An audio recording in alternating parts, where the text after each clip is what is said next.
San Diego, it's time to fire it up. From the beaches to the ballparks, from the Gaslamp to North County, no one knows America's finest city like he does. You can't just punt on a Manny Machado prime year. He's a fourth-generation San Diegan, born and raised in the heart of this community. Passionate, opinionated, and always bringing you the real talk on your teams, your city, and everything in between. Braden totally knows his stuff. He's ready for the next step. That guy is good. Live and local, it's the Braden Surprenant Show. But I think Braden's one of the up-and-coming young stars in the media game in San Diego. Now, here's your host, Braden Surprenant. What's up, San Diego? And a happy Friday to everybody out there in America's finest city. He's Frank Marchese. I'm Braden Surprenant. This is the Braden Surprenant Show, live and local each and every day from 10 to 2 on San Diego's #1 sports station, 97.3 The Fan. Good to be with all of you today on a Friday. Lots to talk about in the Padres world today. Lots to talk about college baseball. We got some college baseball stuff we want to dive into later on in the day. Today we got NFL put their schedule out. Talk about that. I have been holding back. We're in Padres season. Look, I get it. I understand that. I have been holding back on just completely destroying and crushing the national college football media for like the last 2 weeks. I might get to that today. I think I talked a little bit about it last week.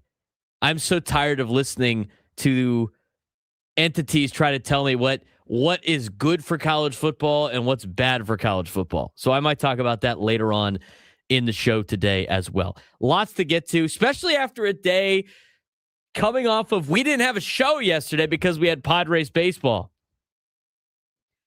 Well, we probably could have just had a show yesterday. I mean, that was a rough game.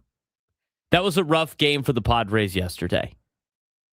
I mean, honestly, like after like the first inning on a getaway day, based on the way the team has been hitting, that was all she wrote in the first inning. I mean, they were not coming back from that. The people I was watching the game with, they're like, oh, well, it's early. I'm like, okay, look, I understand they've come back like the day before when Gavin Sheets hit that 3-run bomb, which, by the way, was incredible. I know that they've been doing that over and over and over again. It seems like it's just inevitable that the Padres are just going to come back from all of these deficits that they're in. That was too big of a deficit in yesterday's game on a getaway day after they stole one on Wednesday for the Padres to overcome. I just, you could see from the get-go. I mean, Griffin Canning, that had to be one of the worst outings I have seen out of a starting pitcher in a Padres uniform since Jared Weaver. Not his best. I don't think that's the Griffin Canning you're going to see. You get bad games like that. Padres were in a little bit of a jam because they haven't had a pitcher go 6+ innings that much in the last couple of starts. And so the bullpen was already a little taxed. Obviously, you got a roster move coming up very soon. I mean, Griffin Canning was going to have to wear it for a couple of innings. And here's the deal. Like, what, he had 43 pitches in the first inning? 43 pitches in the first inning? I mean, that was catastrophically bad yesterday. And I think some of that stuff can be fixed with Griffin Canning, but that was awful. It was awful. You struck out the first batter, and then you walked the next 4. You can't stop a walk. There are 2 things defensively you cannot do in terms of like trying to stop the offense. And it's really 1.5 because you can still kind of rob home runs. There is nothing you can do defensively to stop a walk. Absolutely nothing. You cannot stop them. You cannot stop them. And he walked 4 guys in a row. I mean, the Padres gifted the Brewers runs early, and at that point, it was all she wrote. Tough sequence for Griffin Canning. Hopefully he bounces back. I think he will. But he went from having a great debut to now two kind of clunkers in a row. I will give him the second game. He didn't really have a lot of defense behind him, but he is trending in the complete opposite direction you would like him to trend him in, or he would like him to trend in as you try to put together this rotation. I mean, it got so bad yesterday that the Padres put Matt Waldron back in, which I thought was very admirable for Matt Waldron, who did not do well a couple of days ago as a starter. He knows his fate. Probably in the next couple of hours will be getting DFA'd, so Lucas Giolito could be on the team. We'll talk about that later on in the show. He went out there and tried to save the bullpen a little bit more, and you don't even know if he's going to be part of this organization come noon today. So I think that was very admirable of Matt Waldron yesterday, but unfortunately missed opportunities for him to try to solidify himself on this team, and the Padres are going to have to move on. So overall, pitching yesterday, starting pitching, not great. I don't even know where to start with the offense. I mean, we have now come to a point with this offense where are they ever going to turn this thing around?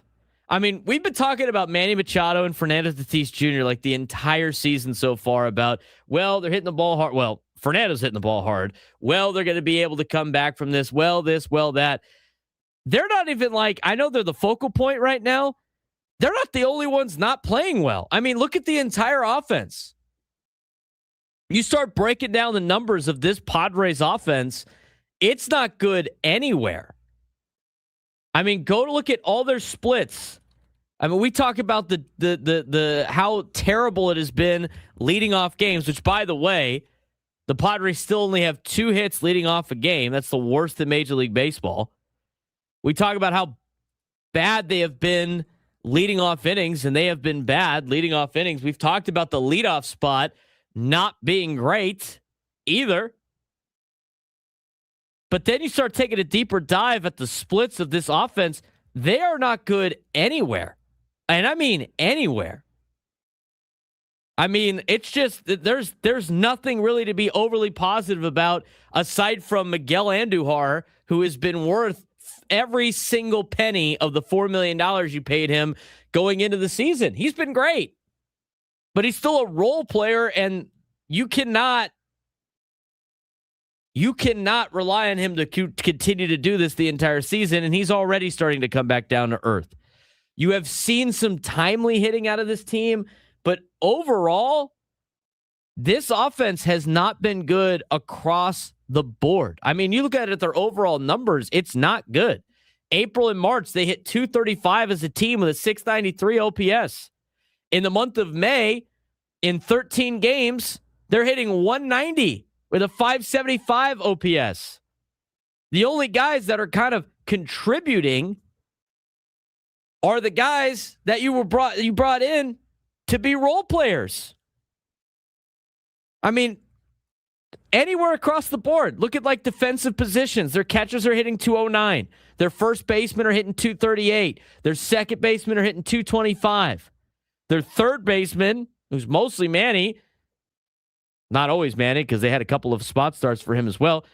Third baseman at 206. The only position that's hitting somewhat decent is your shortstop position, and that's the guy that everybody cut the last 2 years. Shortstops are hitting 247 for the Pods with a 723 OPS. Your left fielders hitting 226. Your center fielders are hitting 204. Your right fielders hitting 211.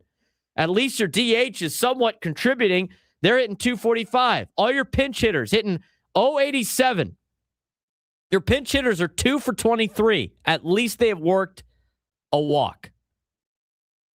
First batter of the game, 054, 081 slug. That's a 267 OPS. Leading off innings, Padres hitting a $190 with a 570 OPS. Start talking about the batting order. Your leadoff guys hitting 186 with a 568 OPS. Batting second, 241 with a 619 OPS.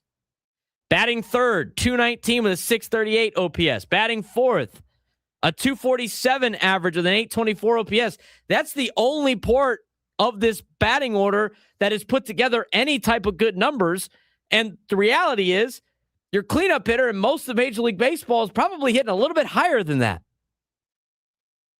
Your fifth batter hitting 234 with a 648. Your sixth batter, 221 with a 680. Your seventh batter hitting 268 with a 756 OPS. Your 8 hitters batting 193. Your 9 hitters hitting a $181. I mean, look at any split across the board, and the Padres are not doing well in any of them. The best time that they have hit so far this season is swinging at the first pitch. They're hitting 358 with a 967 OPS if they hit the first pitch. 1-0 counts doing well, 2-0 counts, 3-0 counts. At least all of those are relatively normal. But you get any type of strikes on these guys, and you're hitting under 200. I mean, it is not good across the board. And before people start to think like this is a, shot at Steven Souza Jr., this has been the case for the last couple of years. Everybody wanted Victor Rodriguez out of town last year. The Houston Astros, as bad as they have been overall, have actually put together some pretty good offensive numbers. In fact, most of their numbers are relatively close to the top 10, if not in the top 10 in hitting. So I don't think it's the hitting coach. This is a team that needs to wake up offensively because they have the talent to do it. And Kevin Acee had in his newsletter, I think it's very interesting, and it's totally true, you don't even need Fernando and Manny to have MVP-type seasons. If they just play mediocre to their level, like their level of mediocrity, it drastically changes the outlook of this Padres team from an offensive standpoint. How they're able to win these games right now is beyond me because you've gotten solid starting pitching, but it's not anything that you're really scared of. The bullpen has been solid, but at the same time, you've seen a lot of issues with the bullpen in terms of numbers, yet they're sitting a half game out of first place on May 15th. It's really remarkable. But something with this team needs to change offensively, and they're trying. I mean, Craig Stammen is moving that lineup all over the place. He has had so many different batters try to lead the game off, and guess what? It is not changing for anybody. So maybe it is a little bit of the approach, whatever that may be. I think a lot of people like to blame the approach a lot when they don't see results. And unless you know exactly what they are being told, you'll never know what their approach is. You will kind of guess, but you'll never know. I mean, also, you don't even know if they're following the game plan or not because you don't know what the game plan is. None of us do. The only people that know what the game plan is offensively are the players and the coaches that are in the hitting meeting. Because a lot of the times, and I sit in on it, at the college level, where I get the whole game plan of what they're going to do for the offense, and then none of the players actually execute said game plan, and they don't actually live out the approach. I mean, it happens. So you don't even necessarily know if it is the game plan or not. You can kind of guess, but if they're not following it anyway, can you really figure out what they're doing? Not really. There's a lot of times as a coach where you put in the game plan and your kids are just not even executing them. And then everybody goes like, wow, what an idiot this coach is. I can't believe they're doing this. Is it the coach? Or are they not executing the game plan? Or are they not following the game plan? I don't know. These are just questions. Unless you sit in on those meetings, you're not going to know. But it is truly remarkable just how poor the Padres offense has been, yet how crazy good it has been from the seventh inning on. It is remarkable how much of a drastic shift it is to the late innings. Maybe that's the veteran presence. Maybe that's a little bit of luck. Maybe it's just the timely hitting. Maybe it's the fact that the Padres have been better against relief pitchers than starting pitchers, which also doesn't make any sense whatsoever. I mean, I watched the seventh inning on for a lot of these players. It looks like they're way more patient at the plate, so maybe they have to institute that in the beginning part of the game. But it's hard to argue that when you look at the numbers again, and they are insane at first pitch and swinging early in the count. Late innings, They seem more patient. They work walks. They grind out at bats. Let's think about all the big moments the Padres have had. They've come with high counts. They've come with passing the baton. They've come with how offenses are meant to run in baseball that have success. Yet, when they swing at the first pitch, they're hitting 358. It's truly amazing. It's truly amazing. I mean, I don't have the answer for this. I mean, obviously, if I did, I wouldn't be talking to you. I'd be down there at Petco Park helping out. It's not like they're not trying to figure this out. But the offense it's honestly impressive how they are able to win games, yet they don't have anybody on their team really putting up any type of good numbers. It's really remarkable.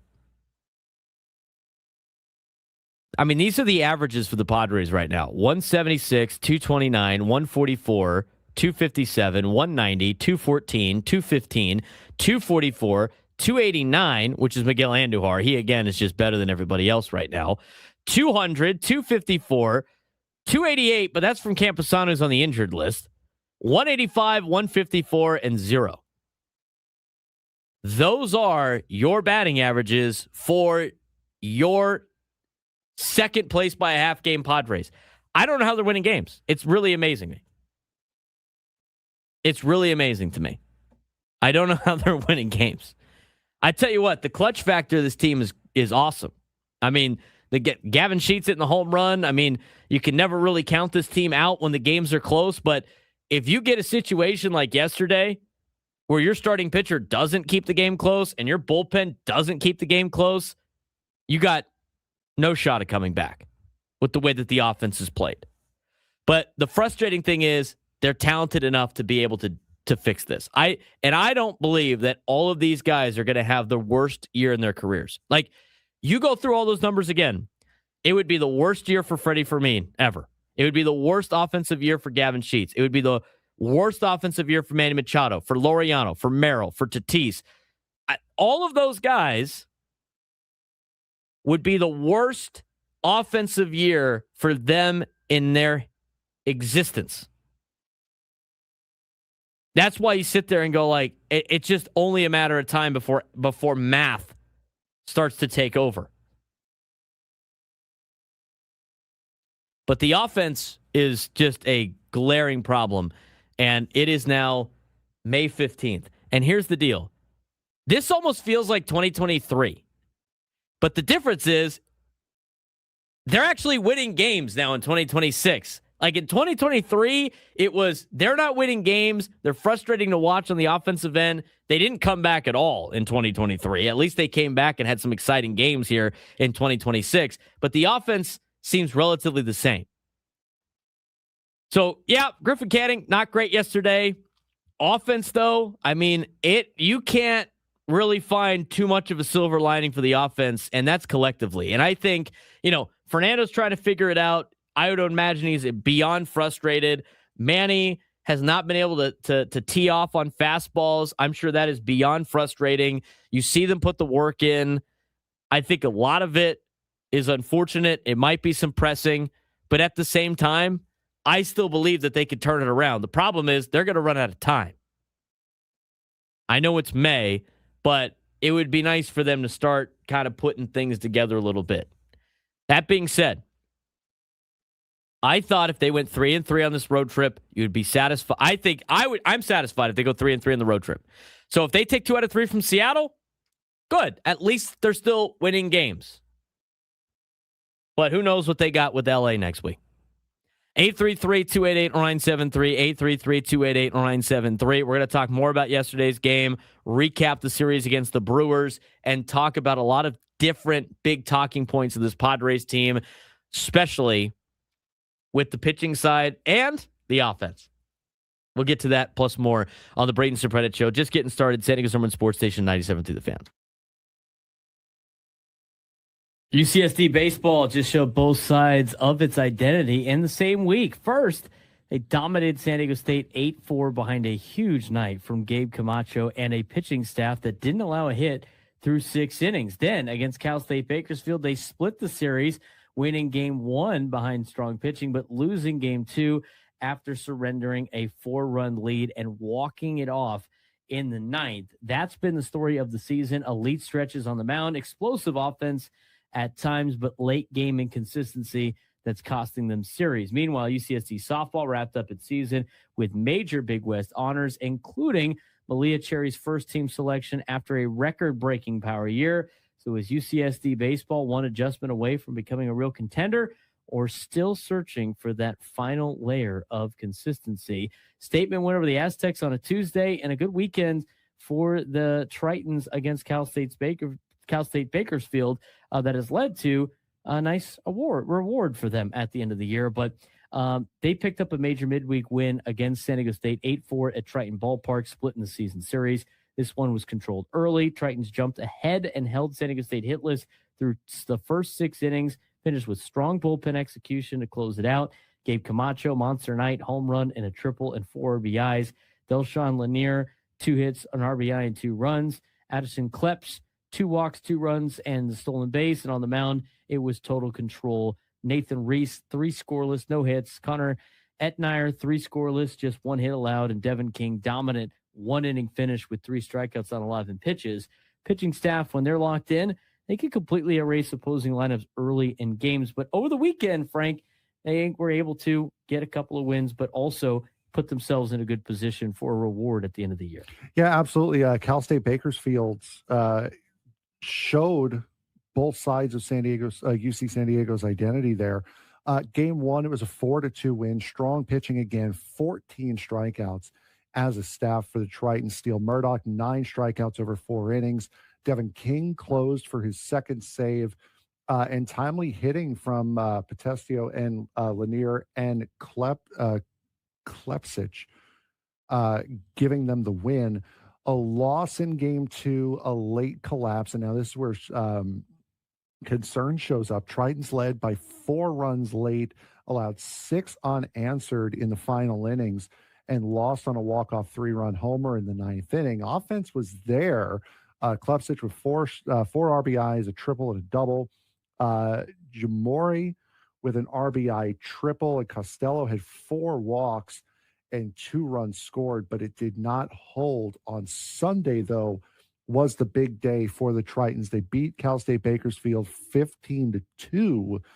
The Tritons now at 22-25 overall, 16-11 in the Big West, tallied 14 hits and took advantage of the 4 Roadrunner errors to take the finale and secure the 2-1 series win, with the Tritons now guaranteeing themselves a spot in the Big West Championship tournament later on this month. Yeah, this team right now is built on extremes. Elite bullpen stretches like Etnier and Reese dominance, big offensive innings, 5 to 8 run bursts, but also late game volatility that costs series. They are competitive in every Big West matchup, but the difference between winning and losing often comes down to 1 inning of execution. As for softball, their end of the season as well as the other softball teams in town, UCSD softball wrapped up its season with both recognition and a tough postseason exit. Big West honors Malia Cherry, first team all-conference. Zara Wasserman, second team. Haley Garcia, Tyler Arbuckle, honorable mention. Callie Howard, all-freshman team. Standout season storylines, Cherry program record 15-plus home runs, league leader in RBIs. Wasserman, 355 average with 13 doubles and consistent middle production. Garcia, team hits leader, elite run production and triples. And Howard, breakout freshman arm with multiple complete game efforts. If you look at the postseason, though, took UC Santa Barbara to the wire in a 10-9 thriller, but eliminated by Long Beach State 5-4 in a tight finish. This is a program trending upward. Power hitting is no longer occasional. It's expected. But the big question for UCSD, baseball in particular, is this team a true Big West contender being held back by late game execution, or are they still a year away from consistency? Right now, they can't dominate, but they also give games away late in series they should win. Should be interesting to see what they do in the Big West Championship, Frank. I'm looking for them to make a little bit of noise. Yep, and that's excellent, and that's what's coming up next. The final stretch of Big West play coming up over the weekend. Remaining focus right now for them is closing out games and finishing series strong, positioning still on the line in the Big West Conference. For softball, their season is over. Their program now shifts into off-season development with major momentum that they were able to build over this season. And 25 on a Friday. Today's a big day. We got to give away tickets to Padres and A's twice today. We're going to do it in the 11 o'clock hour, and we're going to do it in the 1 o'clock hour. We didn't have a show yesterday because of Padres baseball, so the 11 o'clock hour will be Thursday's winner, and the 1 o'clock hour will be today's winner. So we will have a trivia question for you in the 11 o'clock hour. Stay tuned if you want to win tickets to Padres and A's here at Petco Park. You can get your tickets at Padres.com/tickets. That will be on May 23rd. And then in the 1 o'clock hour, we'll be giving away tickets to that again. He's Frank Marchese. I'm Braden Surprenant. This is the Braden Surprenant Show. We broadcast live from the Bill House Studios. We know how. All of our guests join us on the SDCCU fan hotline. It's not Big Bank Banking. It's better. All right. I talked a lot about the offense in the first segment, Frank. I think overall this team, I mean, obviously the pitching is a work in progress from the starting side of things. Hopefully Lucas Giolito can help solidify that. I mean, I was having conversations with guys yesterday, and they're like, he's not the answer. I'm like, well, you need him to be a 3 to 5. Oh, well, if that's the case, it might help them out. Well, that's what you're looking for with Lucas Giolito. The big question, though, is the offense. And here's the thing. There's a couple of questions that came up in the chat during the break. One of them was, the bullpen's keeping the game, the team in the game, and it's keeping the games close, and that's how winning teams do things. Yeah, but teams that hit the way the Padres are hitting right now don't do well, and they're never really contenders, is number one. The other one is moving the lineup around, and I'll get to that in a second. But overall, Frank, this offense has not done well. It continues to not do well, and we are now trending into all right, like, we know it's early in the season, you got to get things going, but nobody's getting anything going, and it's starting to be a little bit of a trend more so than a fluke. Yeah, no, we're getting to the point where it's no longer, oh, well, it's early for this offense. You could say that for one or two guys, but the offense as a whole, it's not too early anymore. It's time to be worried and concerned about this offense. And I understand everyone's willingness to jump on Steven Souza Jr. because can't fire the players. But this, as you said, has been an ongoing issue for quite some time with the players in this offense. So it's not a Steven Souza Jr. issue. It's clearly not a Victor Rodriguez issue anymore. It is a player issue. Something is up with these guys going up to the plate, and whatever is happening, whatever changes, it's not good. You can't blame it on the coaching staff anymore, because it's been multiple coaching staffs now that have had to deal with these guys through this offense, and it just has not worked. I understand that the coaches are the easiest ones to fire, the easiest ones to get rid of, but at some point you have to turn the attention to the guys that are actually tasked with putting these game plans and putting these processes into action, and they have not gotten it done over multiple coaches now, over multiple years. Yeah, at this point, there's only so many times you can blame the offense, like the hitting coach, right? I mean, I know it's the easiest scapegoat for a lot of fan bases because you don't sit in the meetings, you don't see the instruction, you don't see it up close, you see it a little bit during spring training, and that's about it. But eventually the players got to perform. Here's the other thing, though, too. They know that they got to perform. They know that they have to be a lot better. They're working to get to that point to be a lot better. I think that's a lot better, than having guys go out there and just say everything's fine, which is not the case. They know they got to hit. I mean, Manny's even said it in his post-game press conferences a couple of times. We got to hit. I mean, we got to go out there and hit. You want to start talking about previous coaching staffs. I mean, Victor Rodriguez is the hitting coach for the Houston Astros.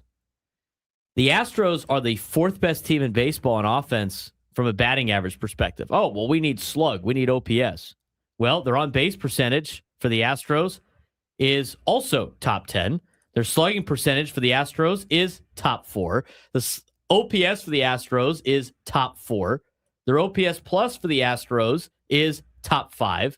Their offense is a top 5 offense in Major League Baseball.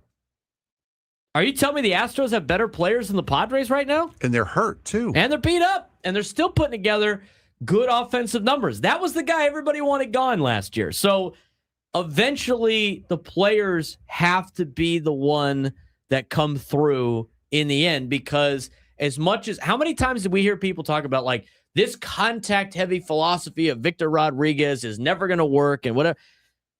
I guess the Astros are not winning games, but they're hitting. Their offensive numbers are all through the roof. If the Padres had those offensive numbers, they'd be in a really good spot, but they don't have those offensive numbers.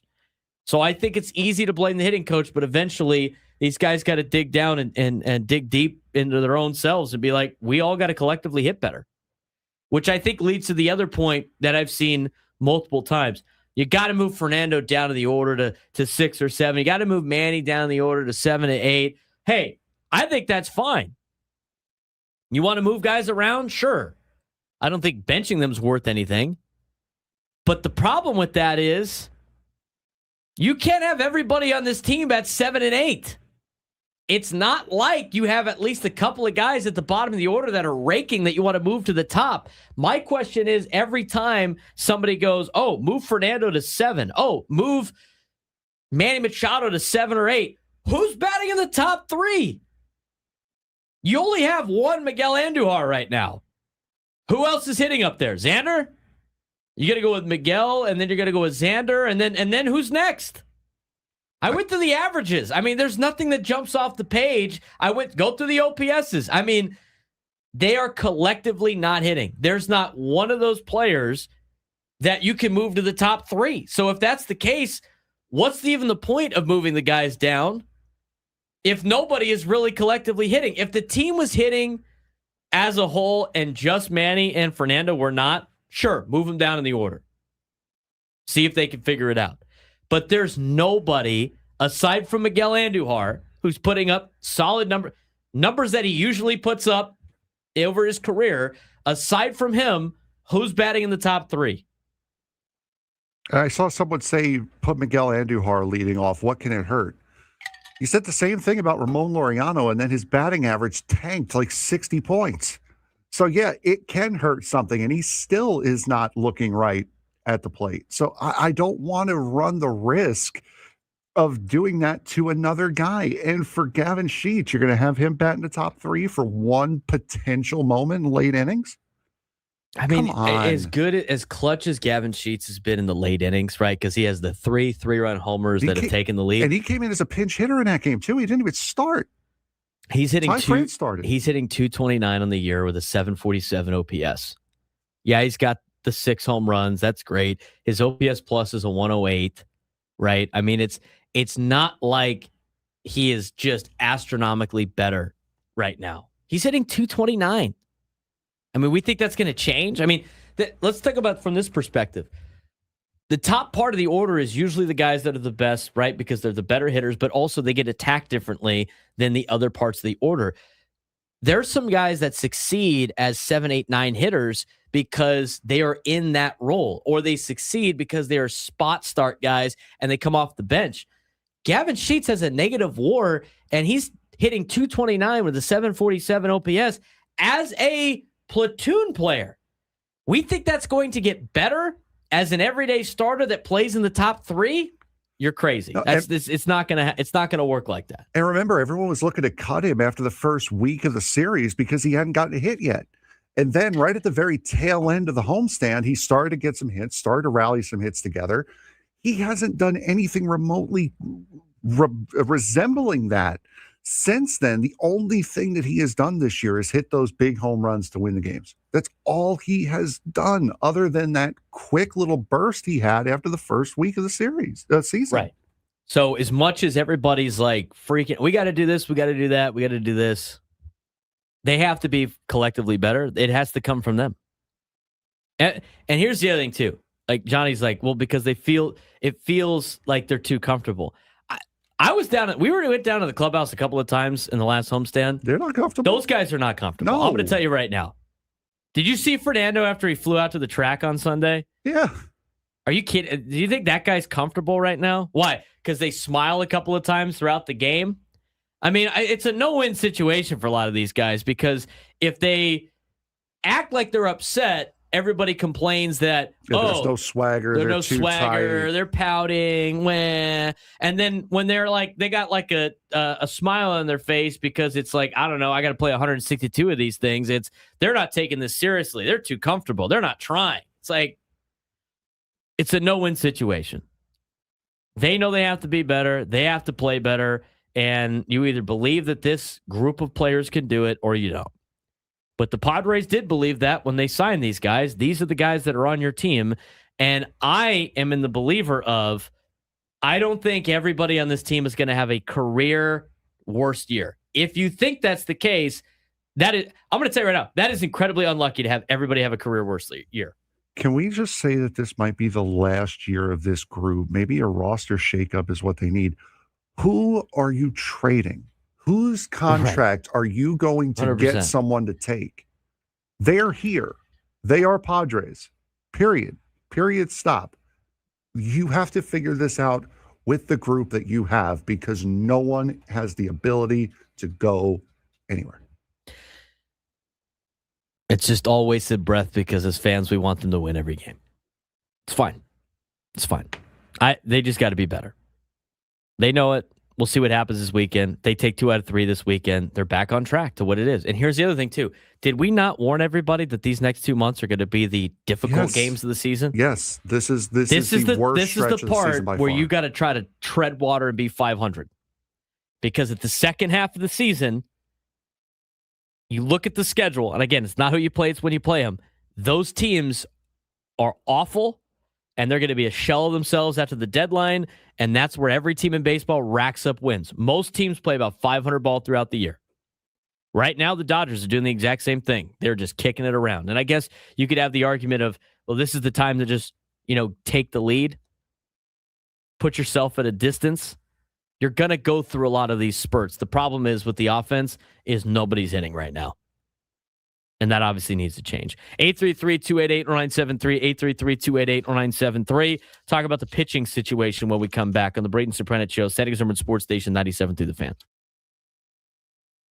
The MLB season right now is completely split in two directions. On one side, you've got the Chicago Cubs on a historic heater, multiple double-digit win streaks already this season, and now they're sitting at number 1 in baseball. Right behind them are the Milwaukee Brewers, the Los Angeles Dodgers, the New York Yankees, still the heavyweights, still dangerous, and still loaded. But here's where it gets weird. The American League has only a few winning teams overall. In fact, they got 3, and yet it still dominates the top of the power rankings. So even though teams are struggling, they're still being viewed as contenders. Meanwhile, a surprise team like the Cardinals, Royals, and Pirates are hanging around, and established teams like the Mets, Astros, and Mariners are all under pressure early. So are we watching true parity in baseball or just early season chaos before the real separation begins? American League is struggling, but the top is still loaded. There's a strange split happening in baseball right now as the American League has just 3 teams with winning records. And yet when you look at the power rankings from ESPN.com and MLB.com and all the power ranking aficionados out there, the American League still makes up nearly half of the top 16 teams. So what does this mean? League feels uneven, but the top-end talent is absolutely real in the American League, even though they only have 3 teams with a winning record.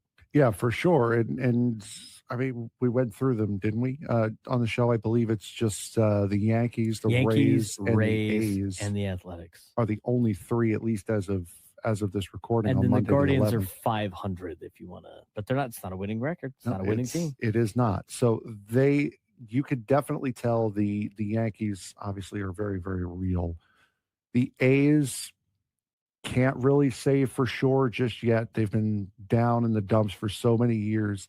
Same thing with the Rays, but when they have a team like this, when they have a good record like this, they usually stick around, and they have a lot of very, very good young players on that team. So those 3 teams, at least 2 of the 3 are very, very for real, I think. New number 1 in these metrics, the Chicago Cubs. They've been on fire. We just saw them not too long ago here at Petco Park.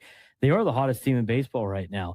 And it's not just a hot streak, it's a historic one. Multiple 10-plus game winning streaks already this season. First team to do that since the 1955 Dodgers, and they're dominating at Wrigley Field. This feels like a team that's not just winning games, but it building its identity. And if the pitching holds, they're a legitimate World Series threat. But that's the big problem with the Cubs. I mean, they've had significant pitching injuries already this season, yet they've already racked up multiple 10-plus game winning streaks and have been almost unbeatable at Wrigley Field this year.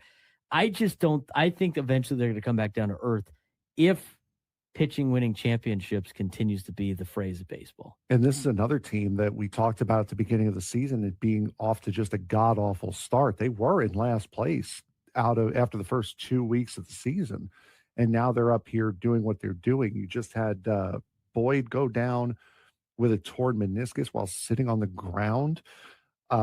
Cade Horton's also out. They have a couple of other pitching injuries. I think Shota Imanaga might be the only healthy one in that starting rotation, when we're hearing rumblings already that they're looking to teams like the Mets inquiring about Freddie Peralta.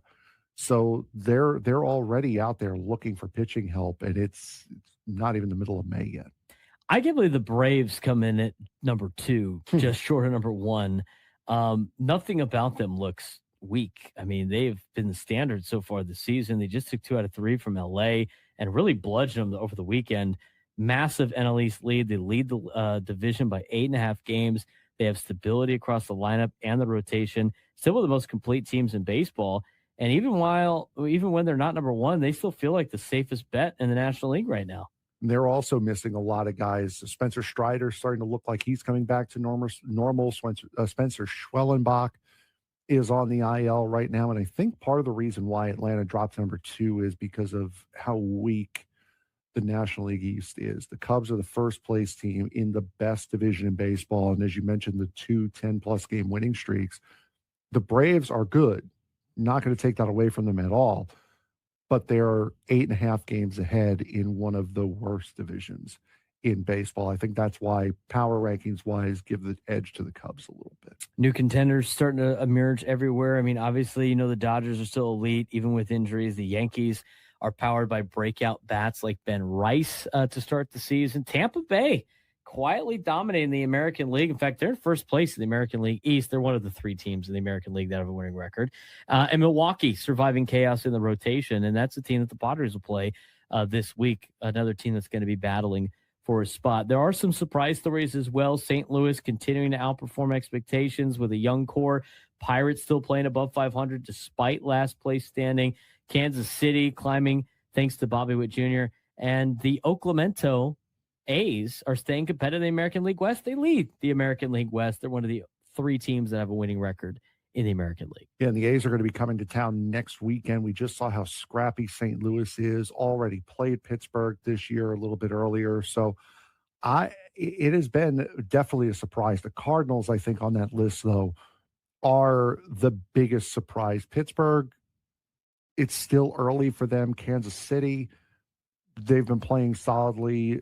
The A's kind of had a hunch that they were starting to get over that hump of being just a perennial loser in that American League West. But we were sure that the Cardinals were going to be just about dead and buried by now, and they are fighting with everything that they have right now. And there's some teams that were supposed to be contenders that right now are fighting just to stabilize. New York Mets still struggling to find consistency. Detroit Tigers falling after the Skubal injury. Houston hit hard by injuries and road struggles. And Seattle stuck in an offensive slump. I mean, these are 4 teams that were expected to make the playoffs in 2026. All of our guests join us on the SDCCU fan hotline. It's not Big Bang Banking, it's better. He's Frank Marchese. I'm Braden Surprenant. It's the Braden Surprenant Show, standing over at Sports Station 97.3, The Fan. Haven't talked too much about the pitching yet. I mean, obviously a lot of stuff on the offense, a lot of conversations about the offense. And we get this pops up a lot too. I just, people want to see their team do really well. I get that. Okay. I understand that. We had somebody tweet at the account about like they're comfortable because there's no minor leaguers, there's no prospects pushing them to play better. Frank, can you Can you inform me of any prospect that's pushing stars out of their teams currently? No. No, you As a can't. Not the matter top of of your fact, head. No, I can't. No, I can't either. I just the prospects that have come up, including the high ranking ones, they come in and they push out like bench role guys until they play a spot on the team. And if they do push out veterans, they're pushing out veterans that are not on long-term contracts. Yeah, I can't see a lot of these situations where these teams are like, you know what? I know Mookie Betts has been struggling in LA. Here comes a prospect that's going to push him a little bit further. It's like, come on. JJ Weatherholt did not push out anyone of note. He was pushing out a Matthew Batten type. That's Connor Griffin was replacing a Tyler Wade type. That's who they're replacing.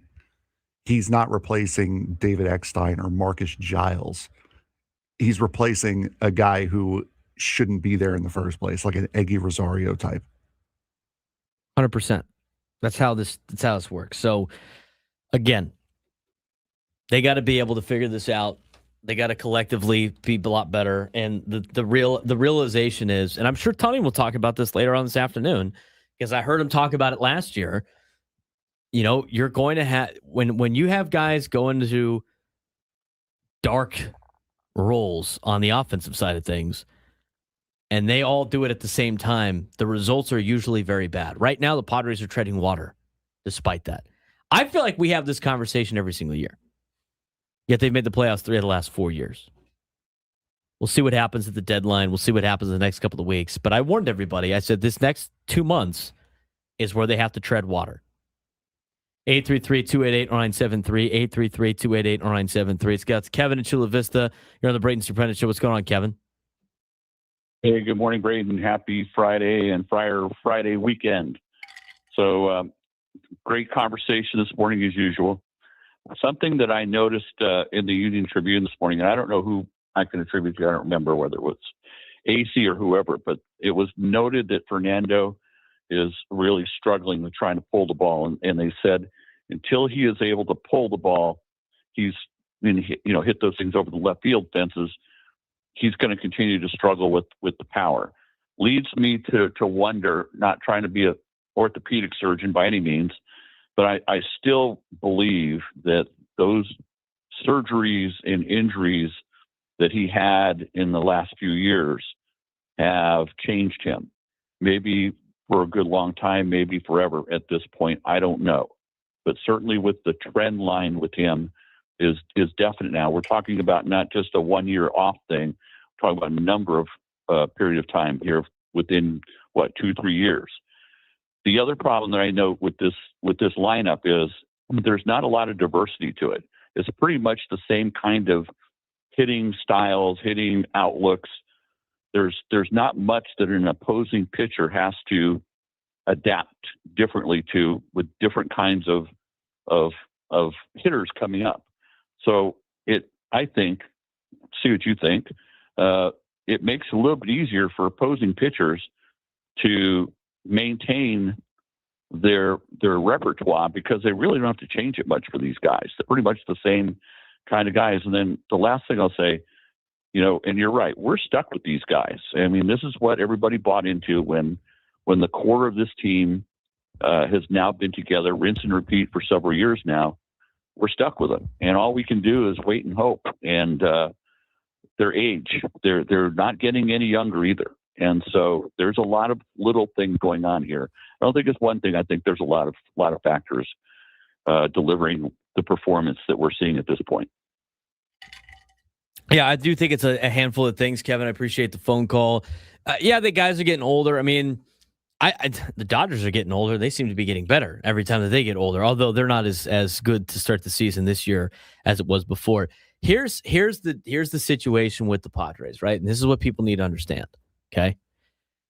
If you want players like Manny Machado and players like Xander Bogaerts and players like Jackson Merrill and Fernando Tatis Jr., and you want these players on your team, there's 2 ways that you get these players. One, you sign them, develop them, you draft them, and they're on your team for the 6 years when they're young and they're trying to figure out how to play Major League Baseball, and then they're gone. That would be the Tampa Bay Rays approach to things, right? Am I off on that? That's one way you get these players. The other way you get these players, now, some of them that you have drafted and developed, and I'll talk about that in a different spot. But here's the situation with guys like Manny and Xander. And I know a lot of fans didn't want Xander at the time because of the fact that they didn't need Xander at shortstop, and I get that. But in order to get veteran players like that, you have to sign them to long-term deals. Why do you have to sign them to long-term deals? Because that's the cost of doing business, of bringing in these type of players.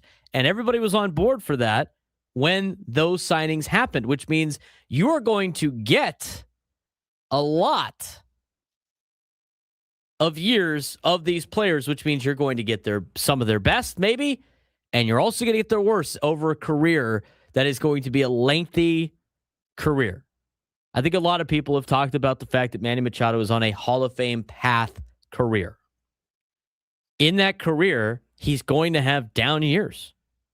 You signed up for a lot of those years, and that's what you have to do to get a player like him. So everybody was on board for these guys. You want to keep Jackson Merrill in the organization, you got to extend him. You want to keep Fernando in this organization, you have to extend him. You're getting the majority of these players' careers. They're going to be up and they're going to be down. You're going to get the best, you're going to get the worst. So if you want to go back to what the Padres are doing before, you understand that you're going to have to lose some guys. I mean, this happens every single year, Frank. I mean, everybody wants just the best. Everybody wants their team to have the best players during their best years, and then as soon as they have any type of bad play, they're no longer part of the organization. That doesn't work for anybody in Major League Baseball. No, it doesn't. And especially, like, again, we're talking about trading these guys. Again, it's nice to be able to trade them. It's nice to think that you can just get rid of them. Who's taking on the money?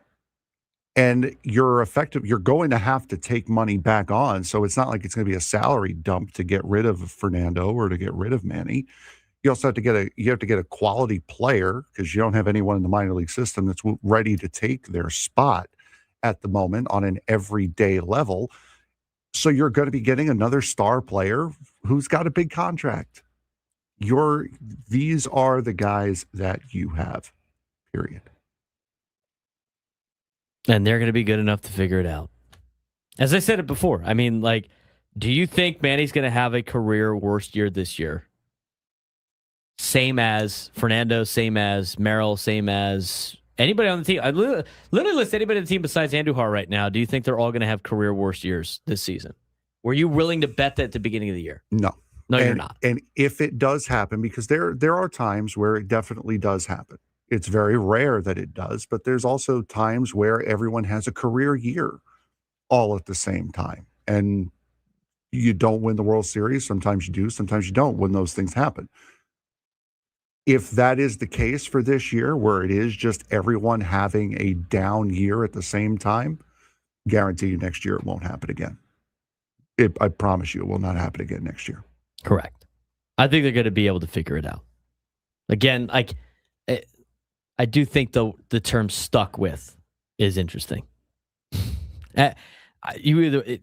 You want these guys, you don't. I mean, you can't just keep running young guys out here that are like the young.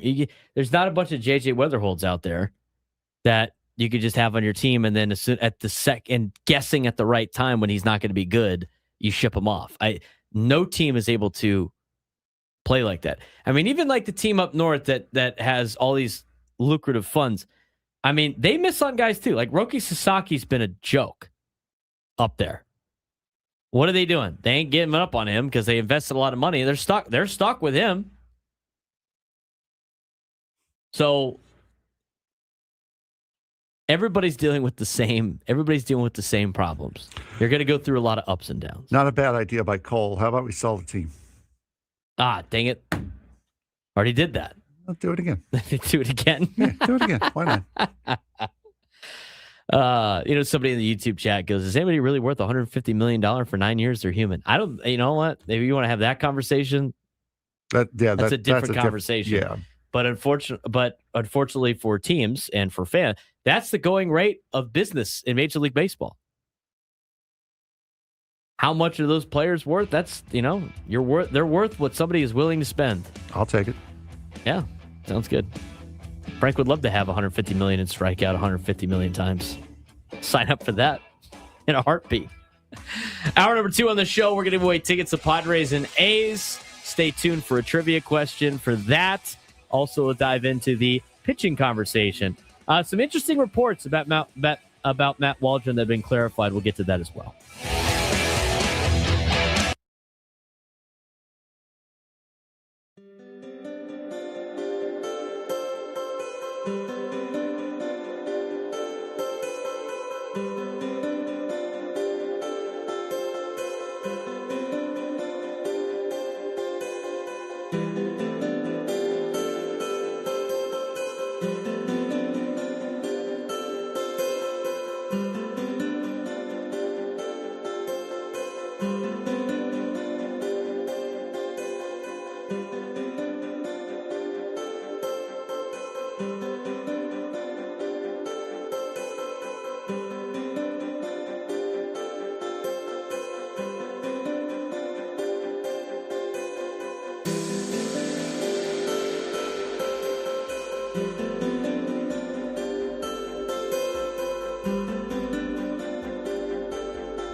Broadcasting live from the Bill House Studios, we know how. He's Frank Marchese. I'm Braden Surprenant. This is the Braden Surprenant Show, live and local each and every day from 10 to 2 on San Diego's number one sports station, 97.3 The Fan. Later on in this hour, we will hear from AJ Preller as he was on with the morning show, talking about a lot of different things, roster moves, and all that, and some interesting things about maybe some roster moves today. Obviously, Lucas Giolito is coming back. We'll hear what he had to say about that as well. But we'll be doing that later on in the show. We will also, in this hour, be giving away tickets to Padres and A's on May 23rd.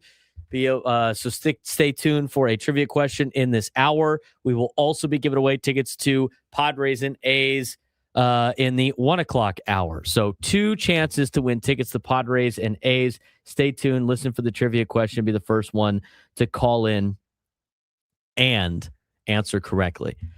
Did you know this weekend is rivalry weekend in Major League Baseball? I did, yes. Do you know all the rivals off the top of your head? No. I quizzed my friend on this. She actually did really well. She did some serious damage. All right, so I can probably figure out a good all right, let's try to guess the 15 games tonight. Now, you probably already know some of them. Yeah, I'm not looking. Okay, he's not looking. So let's just knock out. So these are all of the interleague rivals, but I will say this: they're not all interleague. They did have a couple of games that are not interleague. That they're actually in the same division, but they are geographical rivals. So this is the geographical rivalry weekend in Major League Baseball. They're trying to make a big deal about this. Obviously, we know tonight is Padres Mariners, so that we could chalk that one off the list. That was the only one that doesn't really make the most sense when it comes to geography. There's another one on the East Coast that we'll talk about, but that's one off the board. You got 14 to go. Mets, Yankees. Okay, check. Ding. Go ahead. Give yourself some dings. Okay. You never get the dings. Philly, Boston. Nope. I told you there's some they're not all interleague. Well, no, I know. Like, I kind of figured like the D-backs and Rockies. Right, correct. Yeah, Ding. that's not the only one, though. There's a couple others. And one of them is the Phillies. Cubs, White Sox. Yep. Nationals, Orioles. Yep. Rays, Marlins. Yep. Angels, Dodgers. Yep. San Francisco, Los Oklahoma. Yep. Which that one, when they move to Vegas, is going to be weird. Yes. Yes. Houston, Texas. Yep. That's one of the other interdivision geographic rivals. Are the Phillies playing the Braves tonight? No. Think more geographical. Closer. Same state. Trying to remember Phillies, Pirates. Phillies, Pirates.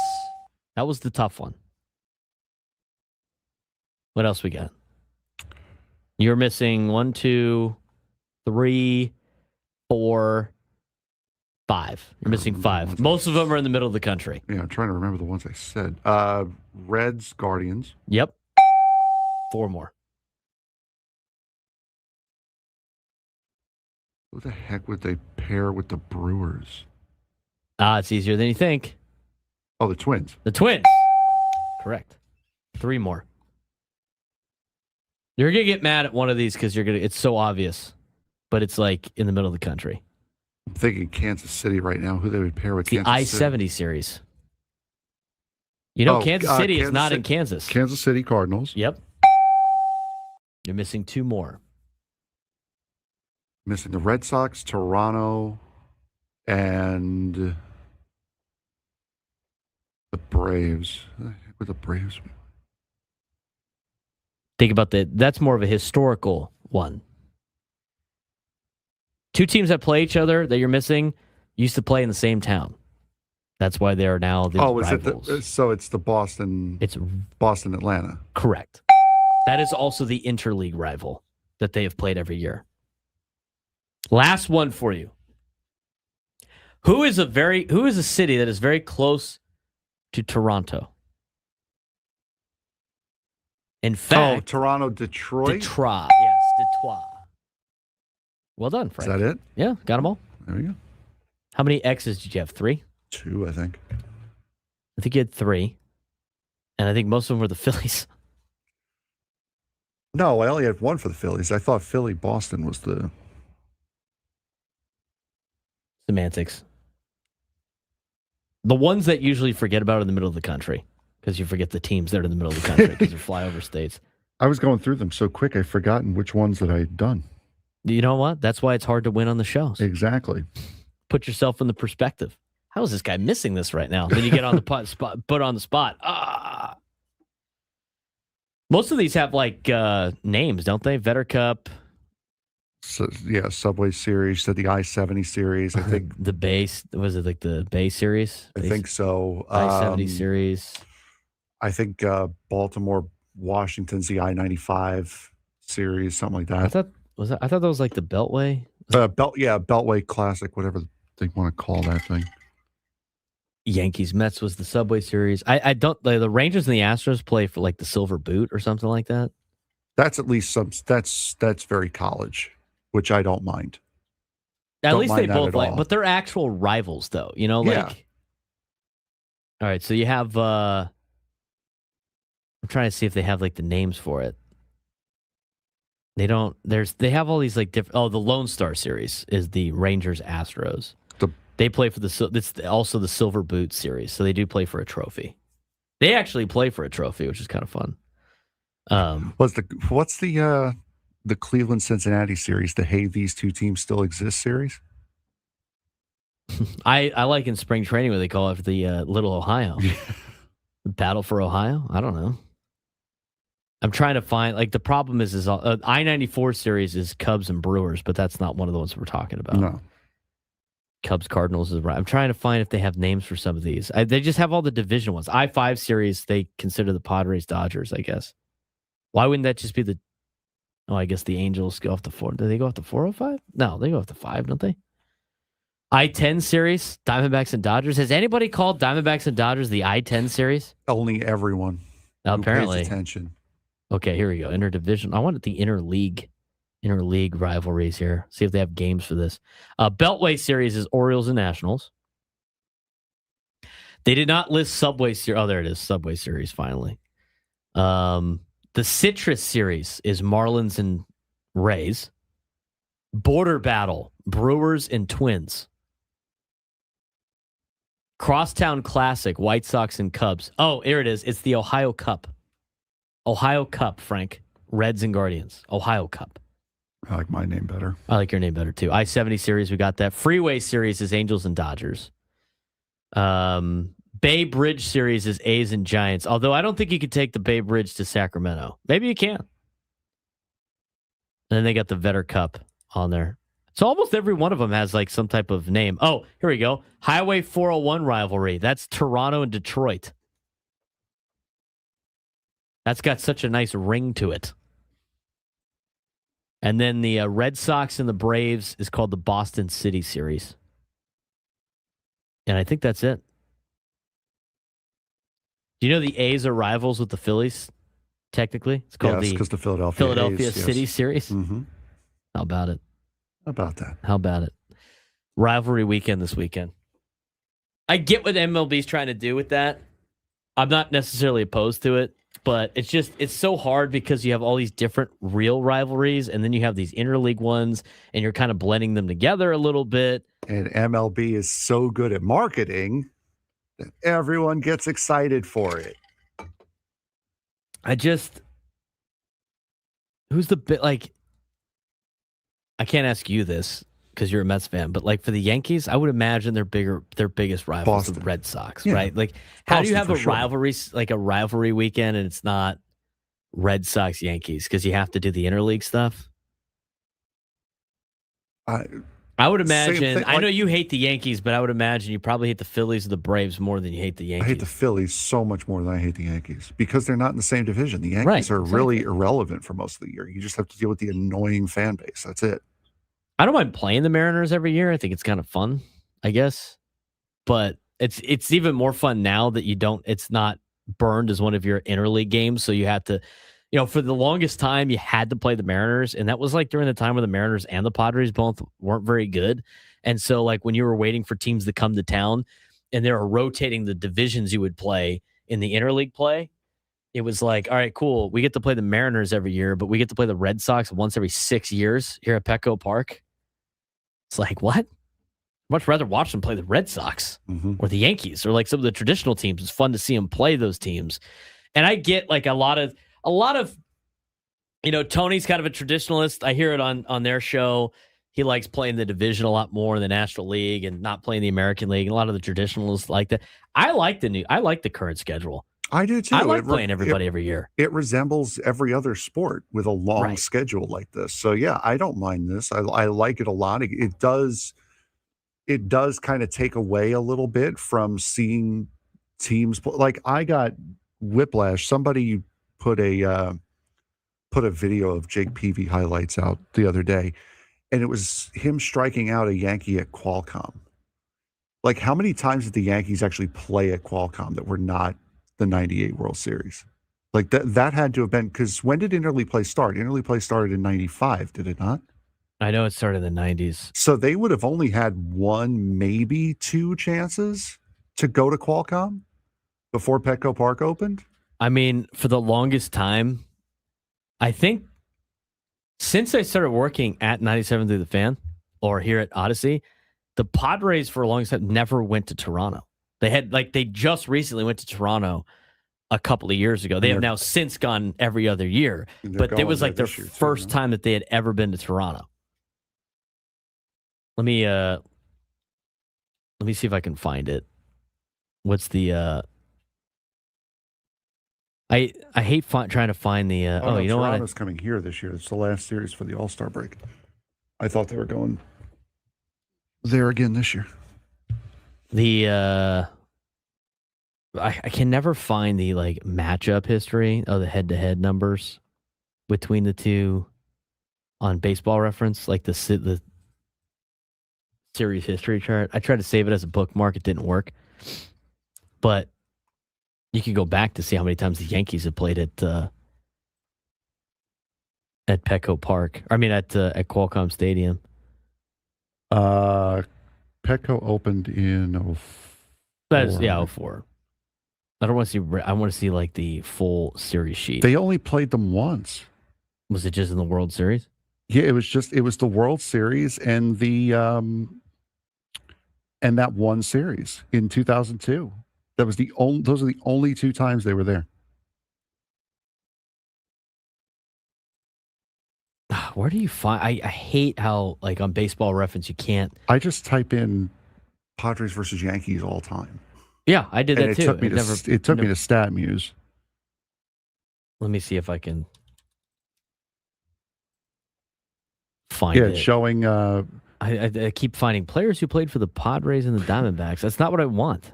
June 21st, 22nd, and 23rd of 2002. All right, so that was the first time. Yeah, that was the only time they played at Qualcomm. Yeah, aside from the World Series. Aside from the World Series, yeah. And the Padres had played in Toronto. I think do the Toronto one. I mean, they had like their first time in Toronto. I think was like 2017.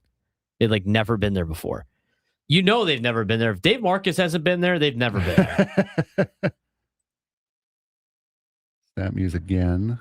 Yeah, their first time was 2016. Was the Padres' first time going to Toronto? Yeah, that's amazing. Then they went back to back. 2016, 2019, and 2023, they went to Toronto. So they went after 3 or 4 straight series. After 3 straight series of coming here, they went 3 straight there, and then they've been doing the alternating.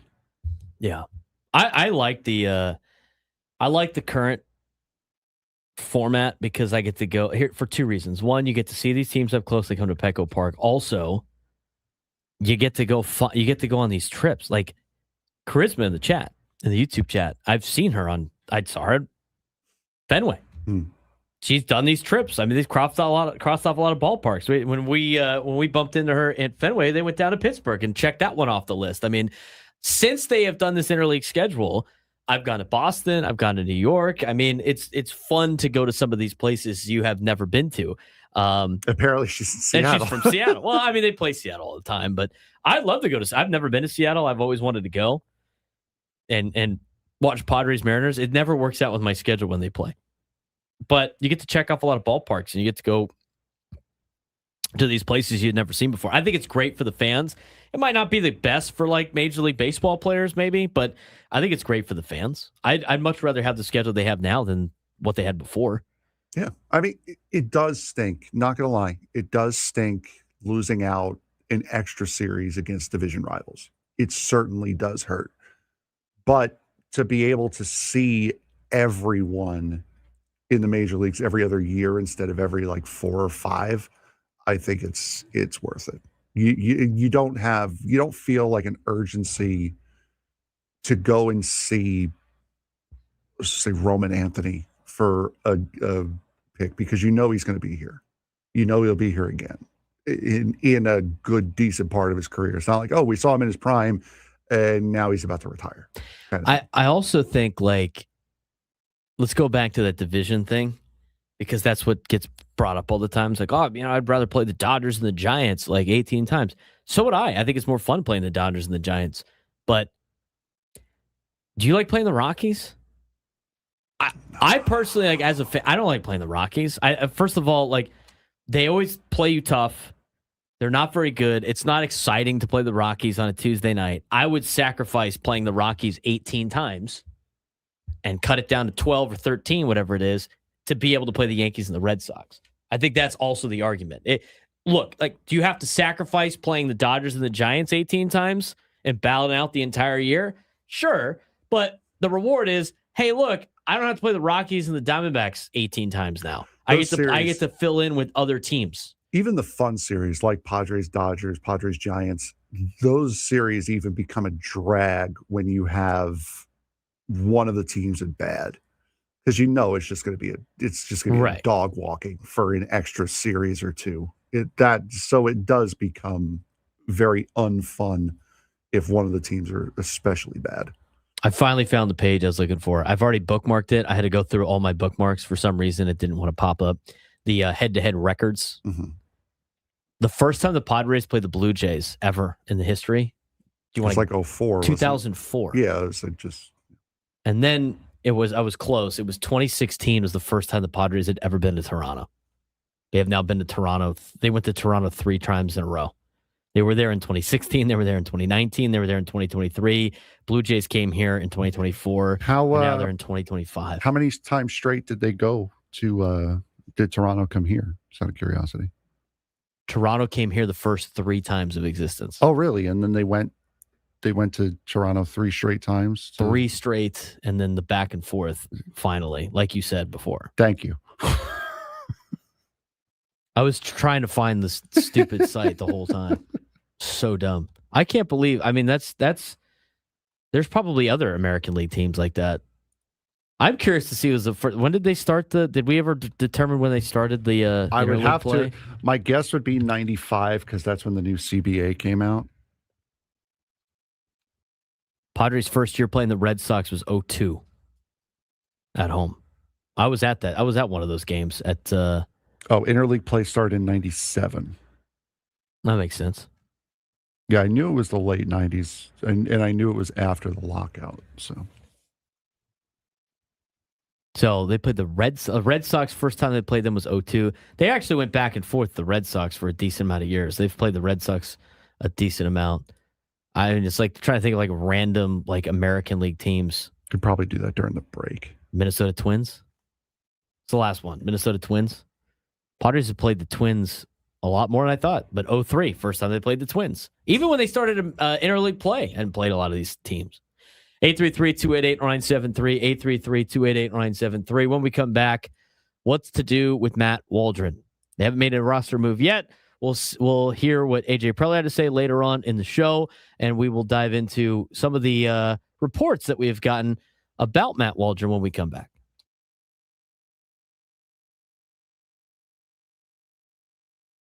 The NFL offseason has entered the dangerous phase for contenders. Everybody looks good on paper right now, But if you look closer, there's cracks everywhere. Chiefs still don't fully trust their wide receivers. The Bills have offensive line concerns. The Bengals have almost no receiver depth behind Jamar Chase and T. Higgins. Dolphins have major questions at safety. And the Browns, well, they still don't have a franchise quarterback. That's the biggest NFL story right now. Depth matters more than ever. And the teams still playing in January aren't just talented. They survive injuries. The Eagles, the Chiefs, the Ravens, the Bills, those teams can lose starters and keep winning. Meanwhile, a lot of NFL teams are basically saying our quarterback will figure it out. And maybe that works in September, but every postseason we learn the same lesson. The most complete roster usually wins the Super Bowl. The NFL offseason isn't just about who teams added. It's about what teams still haven't fixed their free agency and the draft.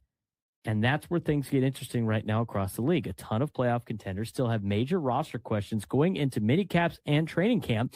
And the biggest themes around the league right now are the AFC is loaded with contenders and still have offensive line concerns. Several Super Bowl hopefuls desperately need wide receiver depth. Veteran free agents like Joey Bosa, Hassan Reddick, Deebo Samuel, Stephon Diggs, and others are still floating out there waiting for the right fit. And teams are now entering the plug the last hole phase of the offseason. Here are some quick hitters around the league as we bring in Frank. There's a lot of teams that still need players that fit major holes. And these are a lot of teams that are trying to contend for a Super Bowl next year that have a lot of expectations, starting with the Buffalo Bills. Yeah, the Bills may have a Super Bowl roster except at left guard. That sounds small, but interior offensive line issues destroy playoff runs. Josh Allen can mask problems, but Buffalo still feels like they're one lineman short of being a genuine contender. And that's big for them because they have been a team that has not been able to run the ball all that well, aside from Josh Allen. Last year was a little bit better. The Bills have really just been Allen or bust for most of their offense. I mean, they didn't spend the money on the receivers. The receivers continue to be like middle tier wideouts. They don't have that go-to receiver. They brought in Stephon Diggs a couple of years ago, but he was already past being a number one, if you will. And then they went out and made the move with Chicago to bring in a receiver. Again, that's not a number one receiver. And on top of that, you need to be able to protect your best asset, which is Josh Allen. They can't do that with the offensive line that they have. They're going to have to improve that spot, and I think improve the receiver spot as well if the Bills are ever going to get to the Super Bowl. Miami, their safety room is a little shaky. They're relying on veterans and young players with very little proven production in a division with Josh Allen and Drake May. That's very dangerous. Drake May. Kansas City Chiefs still don't fully trust the receiver room. Outside of Rashee Rice, there are questions everywhere. Patrick Mahomes covered up a lot last year, but this offense hasn't looked dominant recently. And the Steelers, everyone assumes Aaron Rodgers is coming, but even if he does, what happens if one receiver gets hurt? Pittsburgh's depth at wide receiver is thin behind DK Metcalf and company. So for Miami, the secondary is not looking good. Kansas City needs a receiver. Pittsburgh needs receivers. There's a lot of teams out there in the AFC that need some extra production out of their skill players. Yeah, we're going to stick with the AFC as well. Actually going to stick in the AFC North.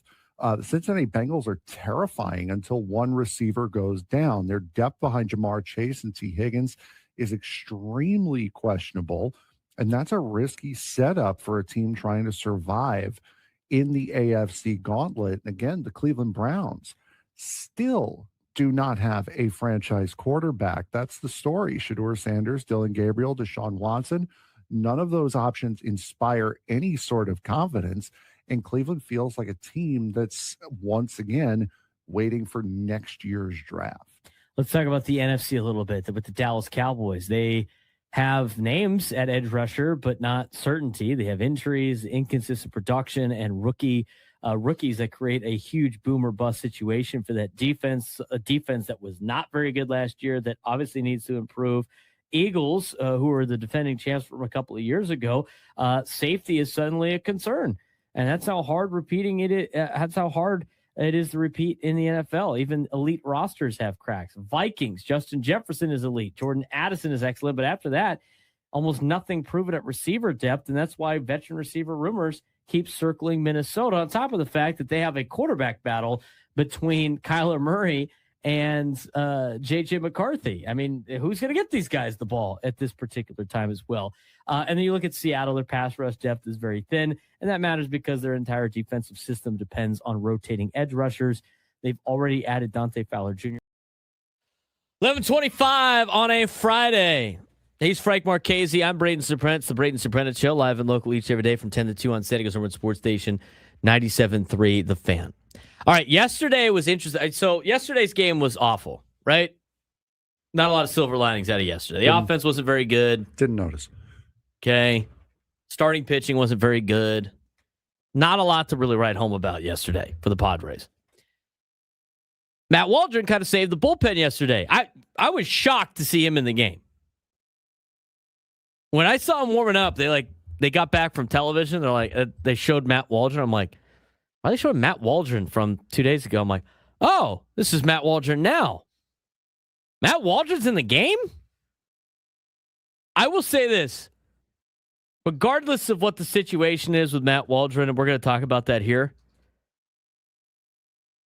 he knew and he knows his days are numbered and the missed opportunities that he has had on this team, like to really solidify this, being on this team. Him knowing that, Frank, and then telling Craig Stammen, give me the ball, I'll eat 2 innings for you.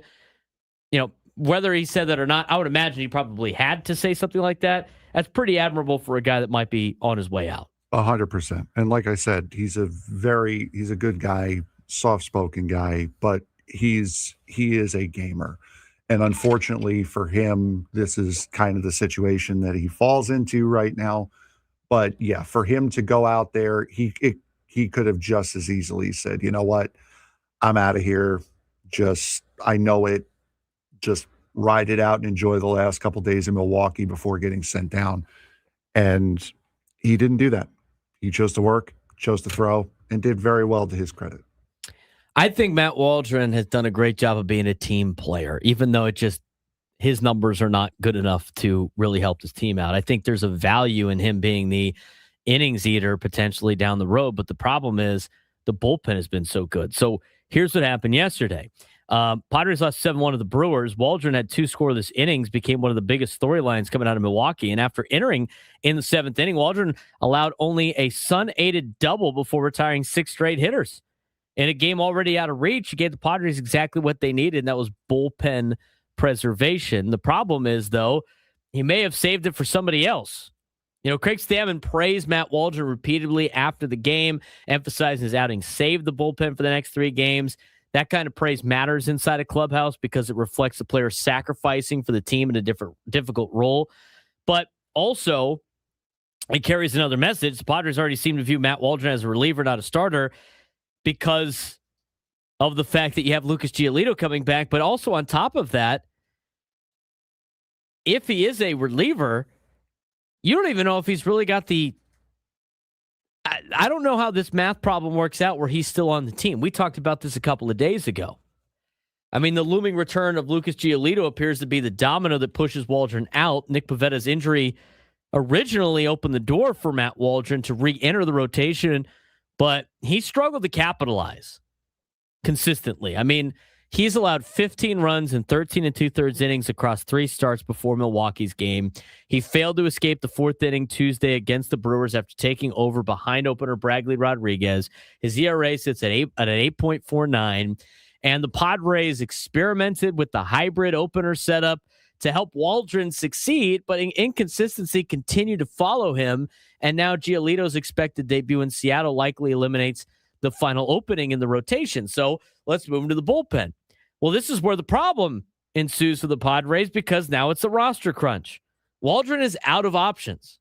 That means the Padres cannot quietly send him down to AAA El Paso to remove him from the active roster. They would likely have to designate him for assignment. And when you look at the bullpen math, it's not mathing to keep Matt Waldron on this team. You have 3 relievers with options remaining. Jeremiah Estrada, Mason Miller, and Bradley Rodriguez. Estrada's a high leverage weapon. You're not going to take away from the high leverage arm from this team that probably needs more high leverage arms to just have Matt Waldron come in and be the mop up guy. Mason Miller is obviously the top echelon of Major League Baseball when it comes to closers and bullpen arms. I mean, they're not even entertaining that conversation. And Bradley Rodriguez has been outstanding with a 1.74 ERA, and he looks way too valuable to demote, which leaves Matt Waldron exposed. The Padres essentially have a numbers problem caused by having too many trusted arms rather than too few. I think that kind of shows the bigger trending theme for the Padres. I mean, obviously they have a lot of arms now that they don't want to lose. I think it's a good sign if you're the Padres. But Matt Waldron understands the situation. He acknowledges numbers are ugly. He has no options. He understands how baseball business decisions work. That honestly reflects a player who likely sees the writing on the wall, which makes the situation difficult, is that Waldron has willingly filled multiple uncomfortable roles. He has been the emergency starter. He's been a bulk innings reliever. He's been a bullpen saver, rotation injury replacement. Players that do that often become valuable internally, but the problem is he's not protected externally when the roster math tightens. So I don't see any situation which Matt Waldron is not the move for the Padres when they activate Lucas Giolito this weekend. And I think you're going to have to roll the dice with trying to sneak up through waivers. And the biggest problem, I think, with that is because he is showing that willingness to fill so many uncomfortable roles. He is the perfect guy to bring up in a pinch, in a tight situation, and then sent back down when that role is filled by the normal guy who's in that slot. Unfortunately, it's too risky to do that when he doesn't have any more options, because that's bringing him back up, losing him for a week as he goes through waivers and then gets reassigned. You can only do that so many times before someone gets wise and picks him up and takes him off your hands. So not only does he know, not only is it a hard decision because now you're losing that guy who's versatile enough to mold into whatever role you really need him to fit in. Now he's also falling in line behind a bunch of guys who have options that do have that freedom and availability to be able to come up and send down at will. Honestly, he's the victim of timing. But at the same time, Frank, if you didn't have the injuries that the Padres have had to start the season, he wouldn't have been up here in the first place. He would have already been DFA'd because he wouldn't have made the team out of camp. So it was kind of a blessing in disguise, I think, for some of these injuries for the Padres to be able to see for the last time if, Matt Waldron could help solidify this rotation. He failed to do so. I think in the process, he showed what a great teammate he could be. I think he showed what he values the organization. I think you could see the type of person that he is by sacrificing his own his own goals and aspirations for the betterment of this team that he might not be a part of at the conclusion of today, right? So I think you can say a couple of things. Matt Waldron, the person, great. Matt Waldron, in terms of his overall numbers for what he can bring to the table for this team as of right now, it just doesn't fit. And it's sad. It's an unfortunate deal. And who knows? Maybe yesterday's outing was kind of an audition for Matt Waldron to say, "Here, I'm willing to do whatever it takes to help this team." So maybe he didn't want that last showing to all the other teams in baseball to be that 2 2/3, 8 hits, 6 runs. He wanted one more crack to say, "Hey, I could do something for you." So that might have been what yesterday was all about as well. Maybe somebody goes in the IL. Yep. That's also a possibility. AJ Preller mentioned some of that in his interview with Ben and Woods. We're going to get to that when we come back. We also have a trivia question for you to win tickets to Padres and A's. 833-288-0973. 833-288-0973. If you call in and answer this trivia question correctly that has two answers, you got to get both answers right, you will win tickets to Padres and A's on May 23rd. Tickets at padres.com/tickets. 833-288-0973. 833-288-0973. If you ask Frank what the question was, you will immediately get dropped. You must know the question. You must know the answer. Here's today's trivia question for the 11 o'clock hour. We'll be doing this again in the 1 o'clock hour. The Athletics have two players with retired numbers that have spent time with the San Diego Padres. Who are those players? Call in and tell me both of those players will win tickets to Padres and A's on May 23rd. The Athletics have two players with retired numbers that have spent time with the Padres. Who are they? First one to call in, tell Frank those two answers, will win tickets to Padres and A's on May 23rd. We'll hear from AJ Preller when we come back on the Braden Surprenant Show, San Diego's #1 sports station 97.3 The Fan.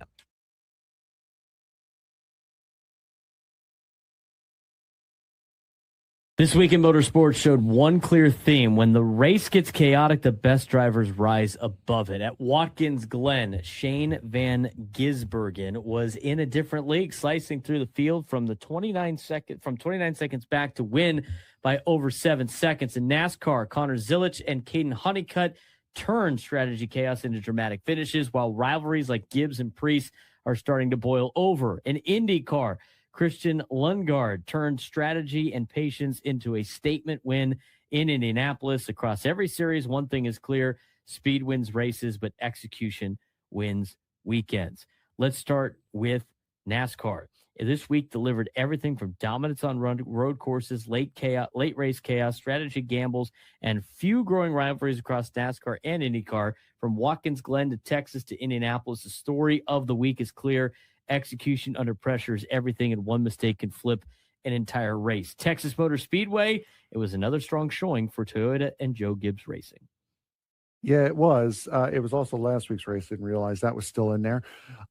Bigger story, though, came at Watkins Glen, which was this weekend's race, as Shane Van Gisbergen delivered what might be the most dominant road course performance of this season so far. After dropping more than 29 seconds behind after a late race pit stop, SVG carved his way through the field like a driver in a different category entirely, reeling in Ty Gibbs and then pulling away to win by over 7 seconds. It was his 7th Cup Series win, all of them on road courses. At this point, the conversation isn't just about whether or not you can compete, whether you can beat SVG on road courses. It's kind of whether or not you can even compete with him at this point. And Watkins Glen also delivered in the lower series. Connor Zilisch looked like he had another road course win wrapped up until late chaos in both the O'Reilly Auto Parts and truck races reshuffled everything. In the O'Reilly Auto Parts series, Zilisch still managed to secure a dramatic win over Jesse Love after a last lap surge, continuing his dominance at the track, winning his 3rd straight race at the Glen. But in the truck series, Caden Honeycutt finally broke through for his first career win, beating Zilisch and Shane Van Gisbergen in overtime after a wild restart sequence. Honeycutt's recovery drive from penalties to passing the best road racers in the sport made it one of the most impressive underdog wins of the season so far. Over in Indianapolis, though, IndyCar, there was a statement being made. Yeah, absolutely. This is the month of May for IndyCar, and it's their big Indianapolis month, and it starts with the road course race. And that happened on Saturday at the Indianapolis road course. Christian Lundgaard delivered a surgical drive to win the Soniso Grand Prix, pulling off a decisive outside pass on David Malukas and never looking back. Strategic chaos to find the race early when a caution split the field, and championship leader Alex Palou briefly lost track position after a pit decision that ultimately changed the entire race's outcome. Lundgaard's win not only marks his return to victory lane, but it also tightens up the championship picture heading towards the multiple weeks of Indianapolis 500 buildup, which will take place on Memorial Day. And this week raises a bigger question across all series. Are we watching the rise of true road course specialists separating from the rest of the field? It looks like it might be. Shane Van Gisbergen again has won all 7 of his Cup Series starts, won 7 of his Cup Series races on road course, including his very first race at the Chicago Street Circuit a couple of years ago.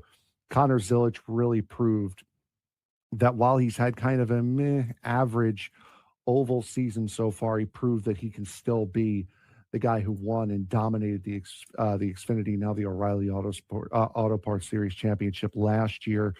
Truck Series put on another great race, as they always do. The O'Reilly race was the best race of the weekend so far. And again, for IndyCar, this is their big month. The month of May is their Indy month. It is huge for them. And it started off with a big, big show on the road course. And now we get into the week-long qualifying procedure for the Indianapolis 500. We got the Weenie 500 put on by Oscar Mayer a little bit later on in this month as well, before it all culminates on Memorial Day weekend with the Indy 500 and the Coca-Cola 600 for NASCAR coming up on Sunday. Should be fun racing in a couple of weeks. And with every week that jumps off the calendar that we do on the show, one week closer to NASCAR coming to San Diego.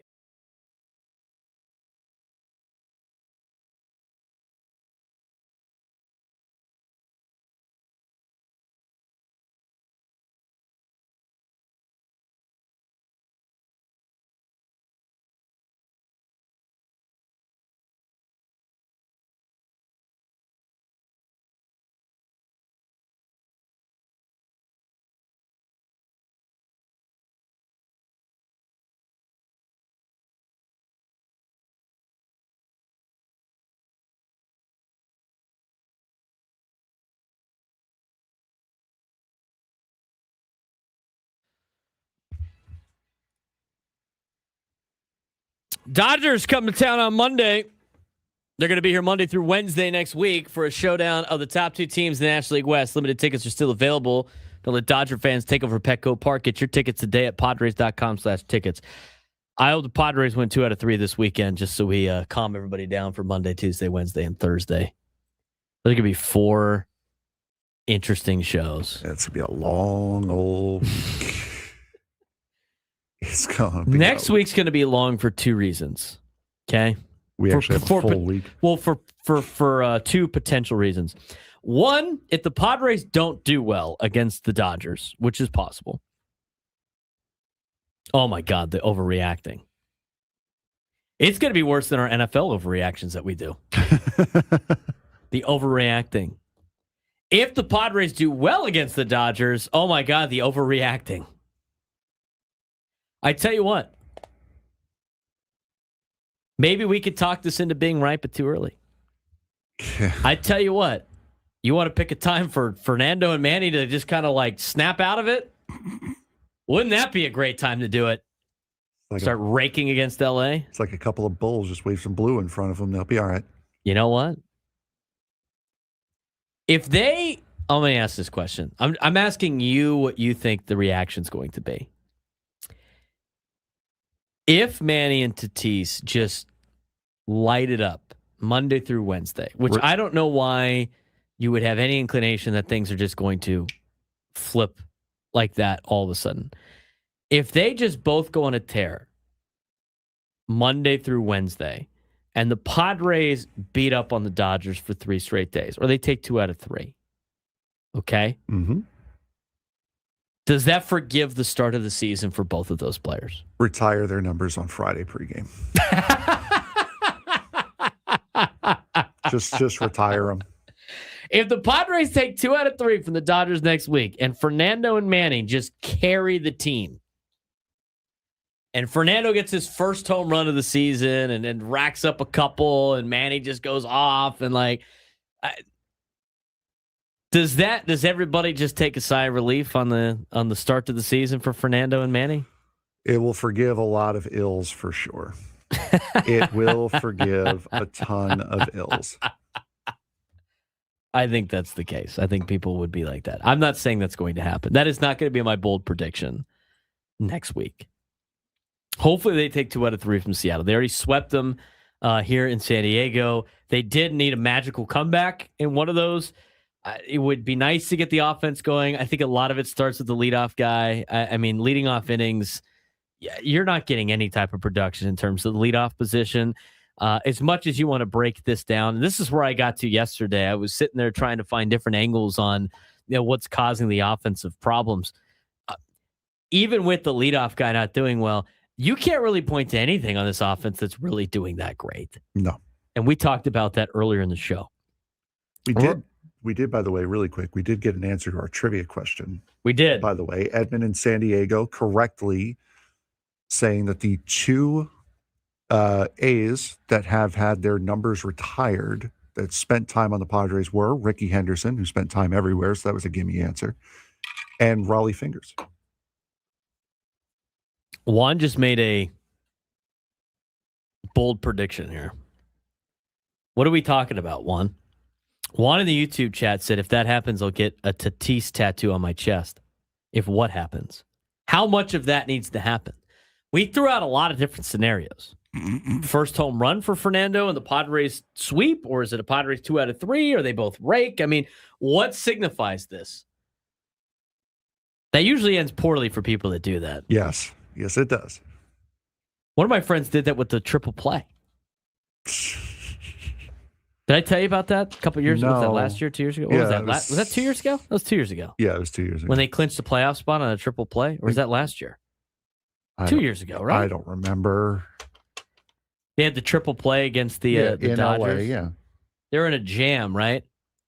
My buddy says, he puts in the text like minutes before it happens. He goes, if the Padres turn a triple play here, I'll shove a burrito up my bleep. Next pitch, right to Manny. 24. Triple play, clinch the division. I don't know if he ever did that. I don't know why people make those outlandish statements. I feel like they know it'll never happen. Except it happens all the time. They know it'll never happen right up until the point when it happens. I don't understand the eating the dog bleep. If we don't beat someone, like the bold bets, I will never do that. Who was the guy? The Andrew Filipponi. Yeah, he does that all the time. Why? There is nothing to the level of trying to create content where I'm going to be doing something crazy as like getting a tattoo or say whatever. Once, like, I'll do it. I'll tweet you. I don't know what needs to happen, Juan, for you to get the Tatis tattoo on your chest. Lay out the details of what needs to happen on Twitter, and we'll follow it. We'll see if it happens. Send it to the show account. We'll bookmark it, and we'll come back to it on Thursday since we'll be overreacting whichever way.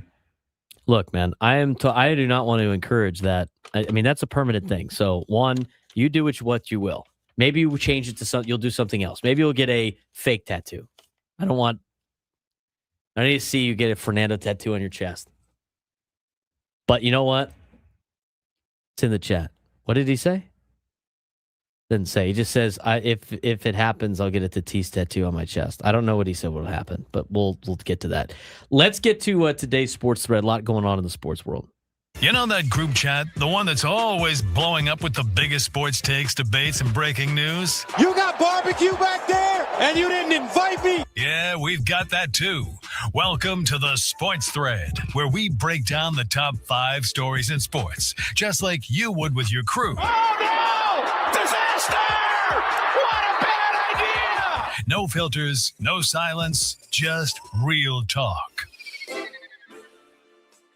All right, Frank, what do we got going on in the sports world today? We're going over a lot of like the leftovers that we had that we didn't get to on Wednesday because a lot of the other stories we're going to be hitting up at some point during the show today. Number 1. The NBA has wrapped up its investigation into the Milwaukee Bucks and the shutdown of Giannis Antetokounmpo, deciding no further action is needed. But even with the investigation closed, questions remain after Giannis and the team gave conflicting explanations about why he never returned late in the season. Now the bigger storyline shifts to Milwaukee's offseason, where the rumors continue to swirl about the future of the two-time MVP and whether the Bucks could seriously consider trade offers. If you're Milwaukee, Do you keep building around Giannis no matter what, or is it time to consider a blockbuster reset before things get even worse? We've been talking about this on our NBA updates once a week. I just feel like it's inevitable that he's going to go somewhere else. Yeah. And it's probably time to cut bait at this point in time. I don't know where the Bucks are going to turn to try to like improve this roster around Giannis. Doesn't seem like Giannis really wants to be there. He'll say what he needs to say to like appease the Bucks fans until he leaves. I just think he's gone. You should probably let him go at this point. I agree, especially with this NBA investigation. If I'm the Bucks, I just want a clean slate entirely. Just thank you for your service. Move on. We're not in a time where we can build around you right now. Number 2.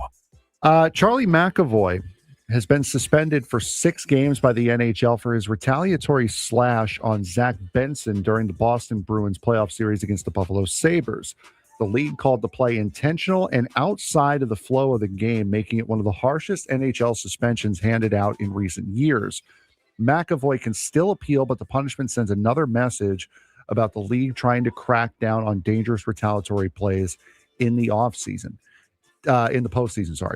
Did the NHL get the suspension right, or should playoff hockey allow more emotion and physical retaliation in heated moments? Can't cross the line, though. I don't think you can cross the line. I mean, you probably want to eliminate ticky-tack penalties in the NHL in the Stanley Cup playoffs, but nothing that's egregious. You can't just let them just duke it out for a full 60 minutes. You got to still like rein it in and have some structure to the game. I think they did the right thing. And those games obviously will be served at the start of next season. So Charlie McAvoy will miss the first 6 games at least right now for the start of next season. And do we play it one more time just for the send-off for the season? Yes.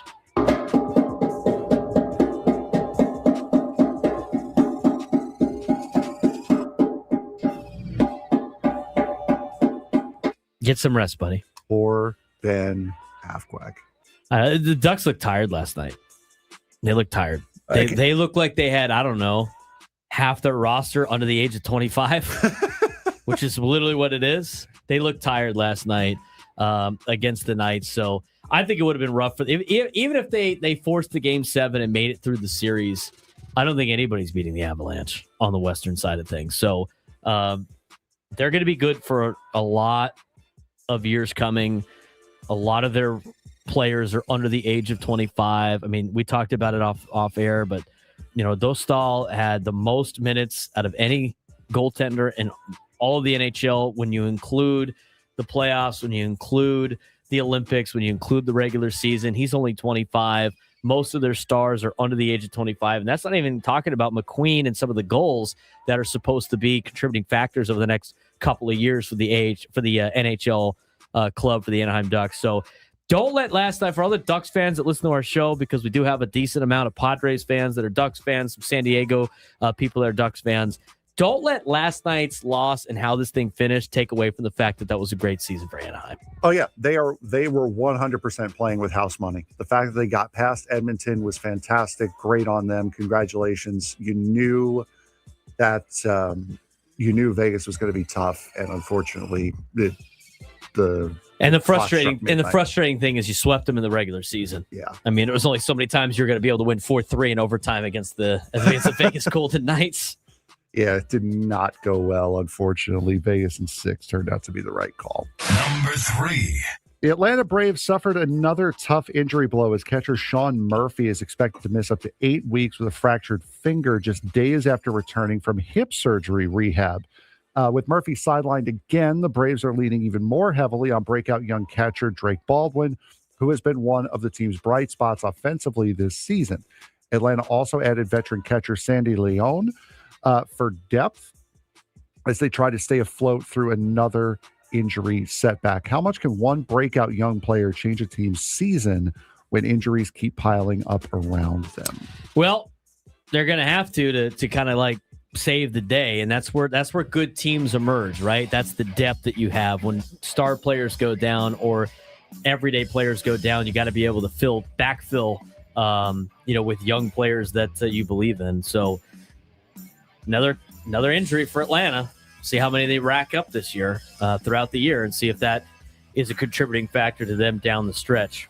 When we come back, AJ Preller was on with Bennett Woods as part of our manager's report. We'll talk about what he said to start the noon lunchtime hour.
San Diego, it's time to fire it up. From the beaches to the ballparks, from the Gaslamp to North County, no one knows America's finest city like he does. You can't just punt on a Manny Machado prime year. He's a fourth-generation San Diegan, born and raised in the heart of this community. Passionate, opinionated, and always bringing you the real talk on your teams, your city, and everything in between. Braden totally knows his stuff. He's ready for the next step. That guy is good. Live and local, it's the Braden Surprenant Show. But I think Braden's one of the up-and-coming young stars in the media game in San Diego. Now, here's your host, Braden Surprenant.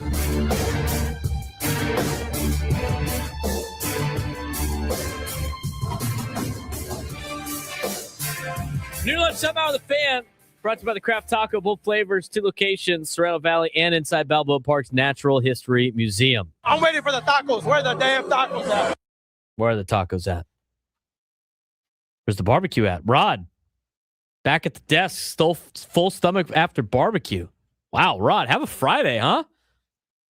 Hoggy, you got barbecue back there and you didn't invite me?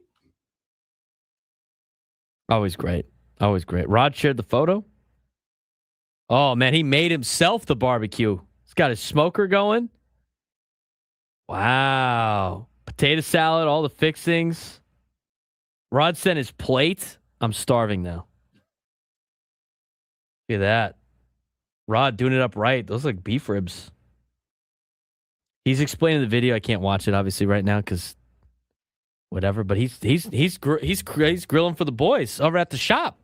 Heck yeah, Rod. Have a day, Rod. I'd say it's almost time for grilling season. I mean, it's never not grilling season.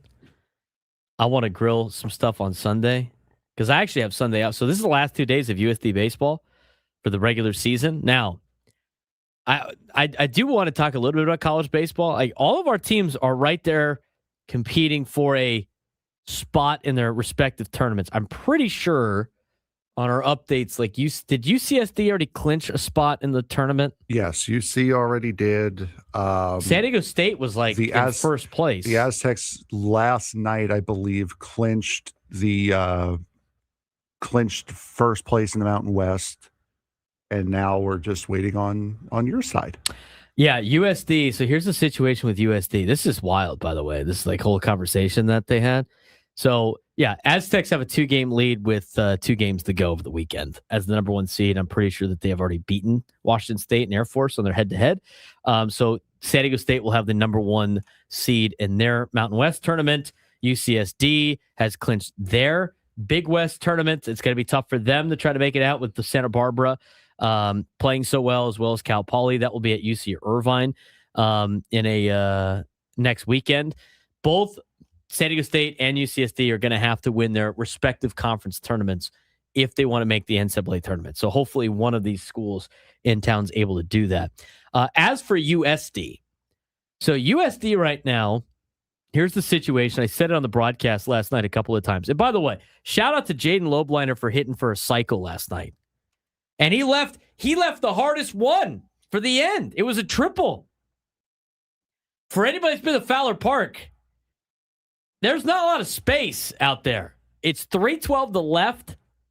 It's 370 to left center. It's 391 to center field. It's 380 to right center. It's 327 down the right field line. To get a triple there, you got to bury it in the corner in right field or hit it to the gap. Timeout. What? Did you guys model Fowler Park after Yankee Stadium? 312 down the corner? 312 down the left is crazy. Been like that forever. You know where they never hit home runs, though? Left field. Left field. It's like rarely ever. Now, Chris Bryant hit one over the light tower in left field. It was over 400 and something feet. They never found the ball.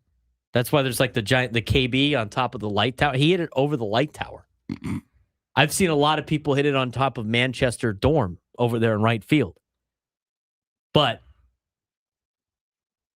there's not a lot of places to hit the ball for a triple. He had the double first. Then he hit the home run. He had a single, and then he finished with the triple. He had a 2-1 count, and I was just kind of setting up like, hey, cycle watch, right? Because it's kind of fun to do. 2-1 pitch, he hits it to the one spot that you could potentially get a triple, and nobody was there. I mean, right fielder was playing over to the line. Center field was not playing in the right center field gap, because that, by the way, that is the opposite. It was an opposite field fly ball to right center field. And I was, as soon as Jaden hit the ball, I'm like, he better get on his horse right now and get going. Boy, he only run. thought about third. He got to third. He becomes the second Torero in history to hit for the cycle, the first Torero to hit for the cycle since 2000, and the second cycle ever at Fowler Park dating back to 2013. Nice. Pretty impressive for the senior. It's senior weekend. And so here's the story for USD. USD is in 9th place right now out of 10 teams.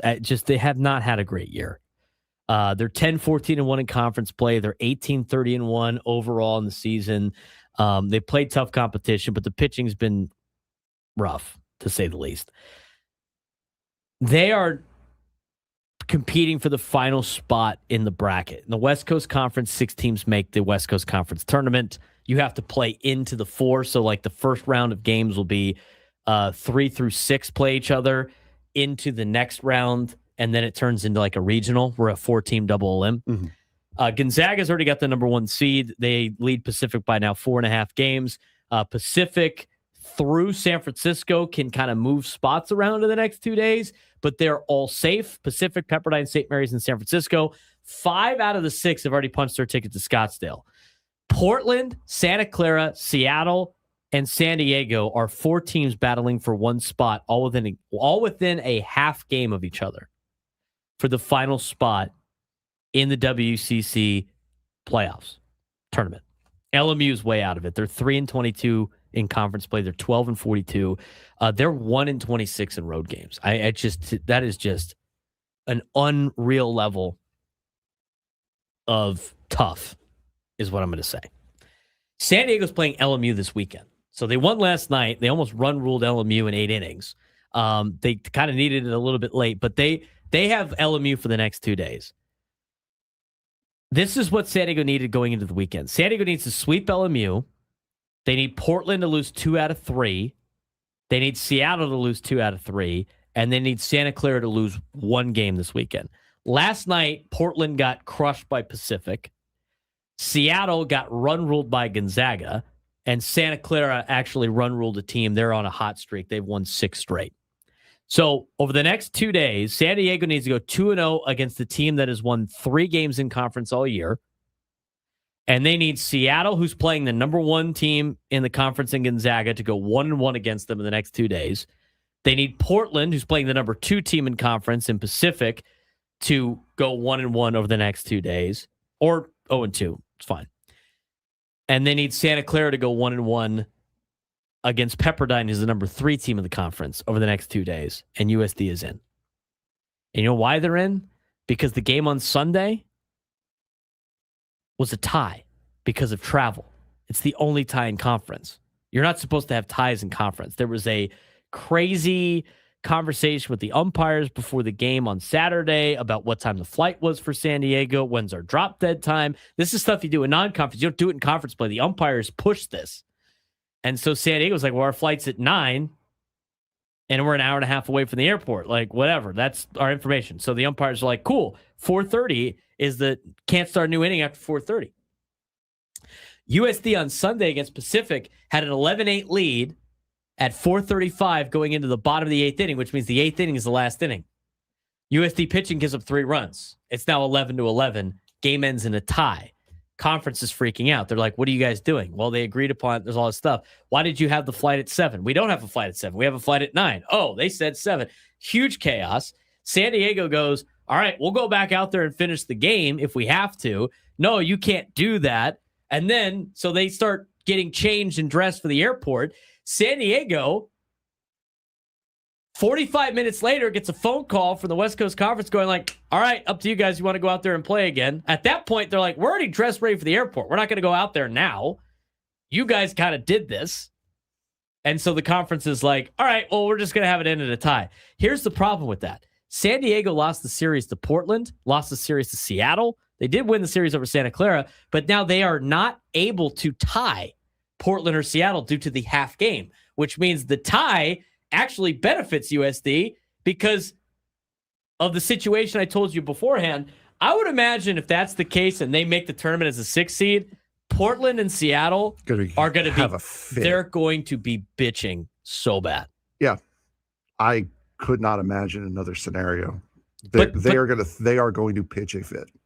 But here's the reality, though. Like, San Diego can argue we could have won an extra innings. And if they win an extra innings, then it wouldn't have mattered because they would be a game better than everybody instead of a half game better.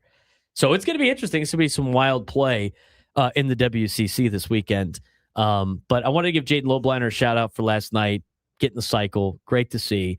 It would have been nice if the game was not 4 hours and 5 minutes, but that's kind of standard at this point in time. So you have the Aztecs as the number 1 seed in the Mountain West tourney. You have the Tritons who have qualified for the Big West tourney. I think only 4 teams make it, maybe 6. I can't remember off the top of my head. And then you have San Diego battling, which, by the way, those are all, that scenario I just laid out is not crazy for USD to clinch the last spot in the WCC. Doable. And at that point, all 3 of those schools need to win their conference tournaments to make the NCAA tournament. I don't know if San Diego's got the pitching to do it. San Diego State right now has been on a tear, and they do have good pitching. They might be able to clinch a spot in a regional, and we'll see what the Tritons have. I mean, the Tritons did not do well against the teams in front of them in the standings. Cal Poly and UCSB. So for them, I don't know if they're going to be able to make it through a tournament, but they got the 3 seed right now, holding off Hawaii for the 4. They got a 1.5 game lead on Hawaii. UCSD probably still needs to win one more game to solidify the number 3 spot, but we'll see if they can come up with enough pitching to make it through. And that's your college baseball update. Let's transition this into what AJ Preller talked about earlier today as part of our manager's report, which is usually with Craig Stammen, but it's brought to you by SDCCU. It's not Big Bank Banking. It's better. A lot of information that was given to us from AJ Preller on the morning show. And obviously, what's the biggest glaring problem for the Padres right now? It's their offense. What did AJ Preller have to say about the Padres' offensive struggles? Here is what AJ Preller had to say about the Padres' offensive struggles on Bennett Woods earlier this morning.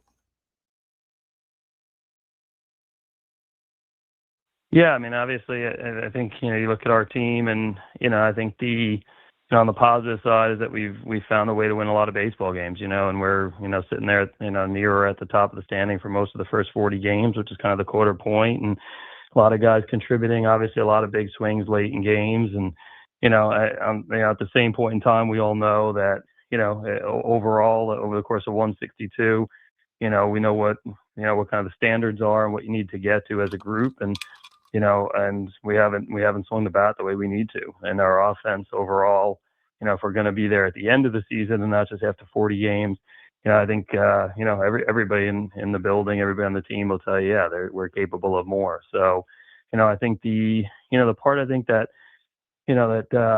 I think we all understand is that, there's a lot of belief in Manny and Fernando and, Xander and Jackson and that group, that they've won a lot of games. They've gotten us in the playoffs multiple times. They'll be the first to tell you they've got to be better, and they understand that. And, again, you look at the track record of those guys and also the want to, I think sometimes you see Manny, you see how easy he plays the game and how well he's played the game over his career. And I think all of this just comes easy to him. Like he works really hard for it, and he's down there grinding every day, trying to figure out, why he hasn't had the first 40 games that he's capable of. The positive, like you're mentioning, is that we've done this and we haven't seen what those guys at their best, and we know that's coming. So, that's the focus every day for us, is trying to figure out like how we get there as a group and how to help those guys individually, but a lot of belief that those guys are going to get there for us. So. Jay Preller talking about the offensive struggles for the Padres earlier today on Ben & Woods. Let's get to something else. I mean, the other thing, too, is I think a lot of us get inundated with like the ins and outs of winning and losing each and every day instead of, the balancing the rhythm of a 162-game season. Here's what AJ Preller had to say about that. I think that's all part of that balance and rhythm of 162, and it's also part of the experiences. I think like the fact that I think the best coaches, managers, scouts, players, they can navigate, the ups and downs of a baseball season and how a team can look really good in a series or a week and really bad in a series and week. But I think understanding that, that over the course of the season, what good looks like and what excellence looks like, I think that's the whole key. So, we've got players that, they understand that they want to win, they want to do really well. And ultimately, I think from our standpoint, you can't get emotional about it. You just kind of look and go, okay, if it's not working, what isn't working? What do we want to try to tackle for this week and for the next 10 days and go tackle that. And a lot of faith that we have smart people that are, have a good sense of what needs to be done and talented players that can go ahead and make a change and an adjustment to do it. AJ Preller joining Ben Woods earlier this morning as part of the manager's report this week. The last one that I want to play involves the situation with Matt Waldron and the bullpen and Lucas Giolito, because that's obviously the big roster construction, roster move that needs to be made coming up this weekend that obviously involves AJ Preller. Here's the latest on what could be the biggest roster move coming up this weekend. Yeah, and things are always tied together. I think every day we talk about our roster and what's the best way to, to get to navigate, that game or that series. So we made a decision a few days ago, and we felt like, every night, Ruben, myself, Josh, Stein, Craig will sit down and talk, Ben Fritz, about kind of where we're at, especially on the pitching side. And, like ultimately over the last few days, we felt like we had a lot of, we had coverage and, from to play all different style games, if we're down, if we're up, et cetera. Obviously, Giolito coming back is going to lead to a roster move here this weekend, and we'll be ready in terms of making that move. And again, we have some different options. The tough part is there are a lot of guys that are performing well in our bullpen that we've got to talk about, and but ultimately, that's part of the deal is looking up every day and hey, we're going to get a pitcher back and we've got to go ahead and make a roster move. We'll do that here, over the course of the next few hours, honestly. Next few hours.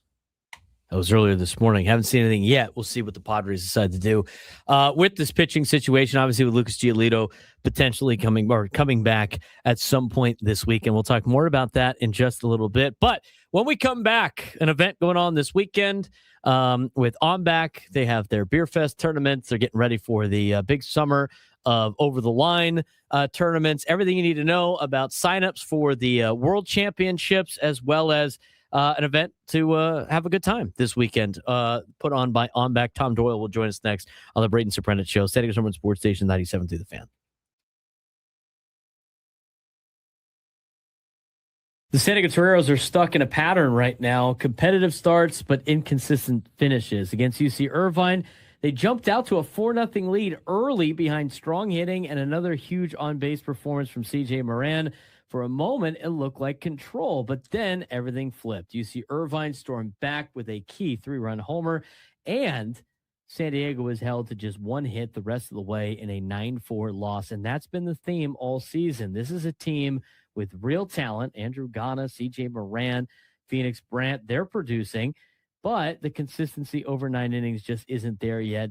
They can compete in stretches. They just haven't learned how to finish, and as the season winds down, that's the difference between a promising team and a complete one, and a team that should be making the West Coast Conference Tournament and a team that will probably not make the West Coast Conference Tournament. This week for the Toreros, the storyline across multiple programs has been consistent, early momentum, competitive stretches, but difficulty finishing games when it matters most. Sounds a lot like San Diego FC right now, Frank. Yeah, it does. From baseball's blown early lead against UC Irvine to softball's emotional senior send-off to men's tennis closing out a historic postseason run, San Diego Athletics is showing both growth and growing pains at the same time. And we'll start, of course, with baseball as the Toreros wrapped up their final midweek game of the season, falling 9-4 to UC Irvine at Fowler Park. Yeah, San Diego jumped out to a 4-0 lead after 2 innings. They were fueled by early offense and another strong on-base performance from CJ Moran, who continues to reach base at an elite rate. Gage Mestis and the top of the lineup helped build the early cushion, and USD looked in control early, but after that second inning, everything changed. San Diego managed just 1 hit and 2 walks the rest of the way as UC Irvine steadily chipped away before a decisive 3-run home run flipped the game in the 6th. And that has become a recurring theme: strong starts but inconsistent finishes, which leads to the bigger picture, a tough season for the pitching staff. Yeah, on the mound, San Diego used a season-high 11 pitchers trying to navigate the late-game collapse. Some arms did deliver, including Kyle Bade, Adrian Body. Sorry. Idon. Okay. You got 2 of the rough names, Kyle Body and Idon Gonzalez. And a strong finish from Reese Bueno in the 9th inning. Offensively, there's clear production. Andrew Ghana continues to hit at an elite conference level. Moran remains one of the most consistent on-base players in the West Coast Conference. Phoenix Brandt and Gage Mestis have also delivered in key stretches, but baseball is about sustaining execution across all 9 innings, and that right now is Torero's biggest problem. An emotional senior day for the softball team. San Diego Torero softball closed its season with an emotional and dominant senior day performance. A 3-0 shutout win highlighted a day where Kelsey Tadlock delivered a standout pitching performance, and Charlie Johnson closed the game to secure a combined shutout. It wasn't just a win. It was a program moment. Coaches and players reflected on the senior class's impact and the foundation they helped build for the future of the program. As for tennis, San Diego Torero's men's tennis team saw its historic postseason run end in the NCAA Sweet 16, falling at number 1 Texas 4-1. But the result doesn't define the season. USD finished 22-6, winning its 5th straight West Coast Conference regular season title and 3rd straight conference tournament championship. They got to host back-to-back years in the NCAA tournament for the first and second rounds. Oliver Tarvett picked up a statement win over a top-ranked opponent, and his final season, along with teammates Klassen and Niedner, cements one of the strongest eras in program history. Final takeaway for USD Athletics this week: across baseball, softball, and tennis, the team was the same. Teams are competitive over there in Linda Vista. They have the talent. They win in moments, but the next step is consistency and closing, and that will define the next chapter for Torero Athletics as they move on to the fall season of 20.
He's Frank Marchese. I'm Braden Surprenant. It's the Braden Surprenant Show. San Diego's number one sports station, 97.3 The Fan. We are broadcasting live from the Bill House Studios. We know how.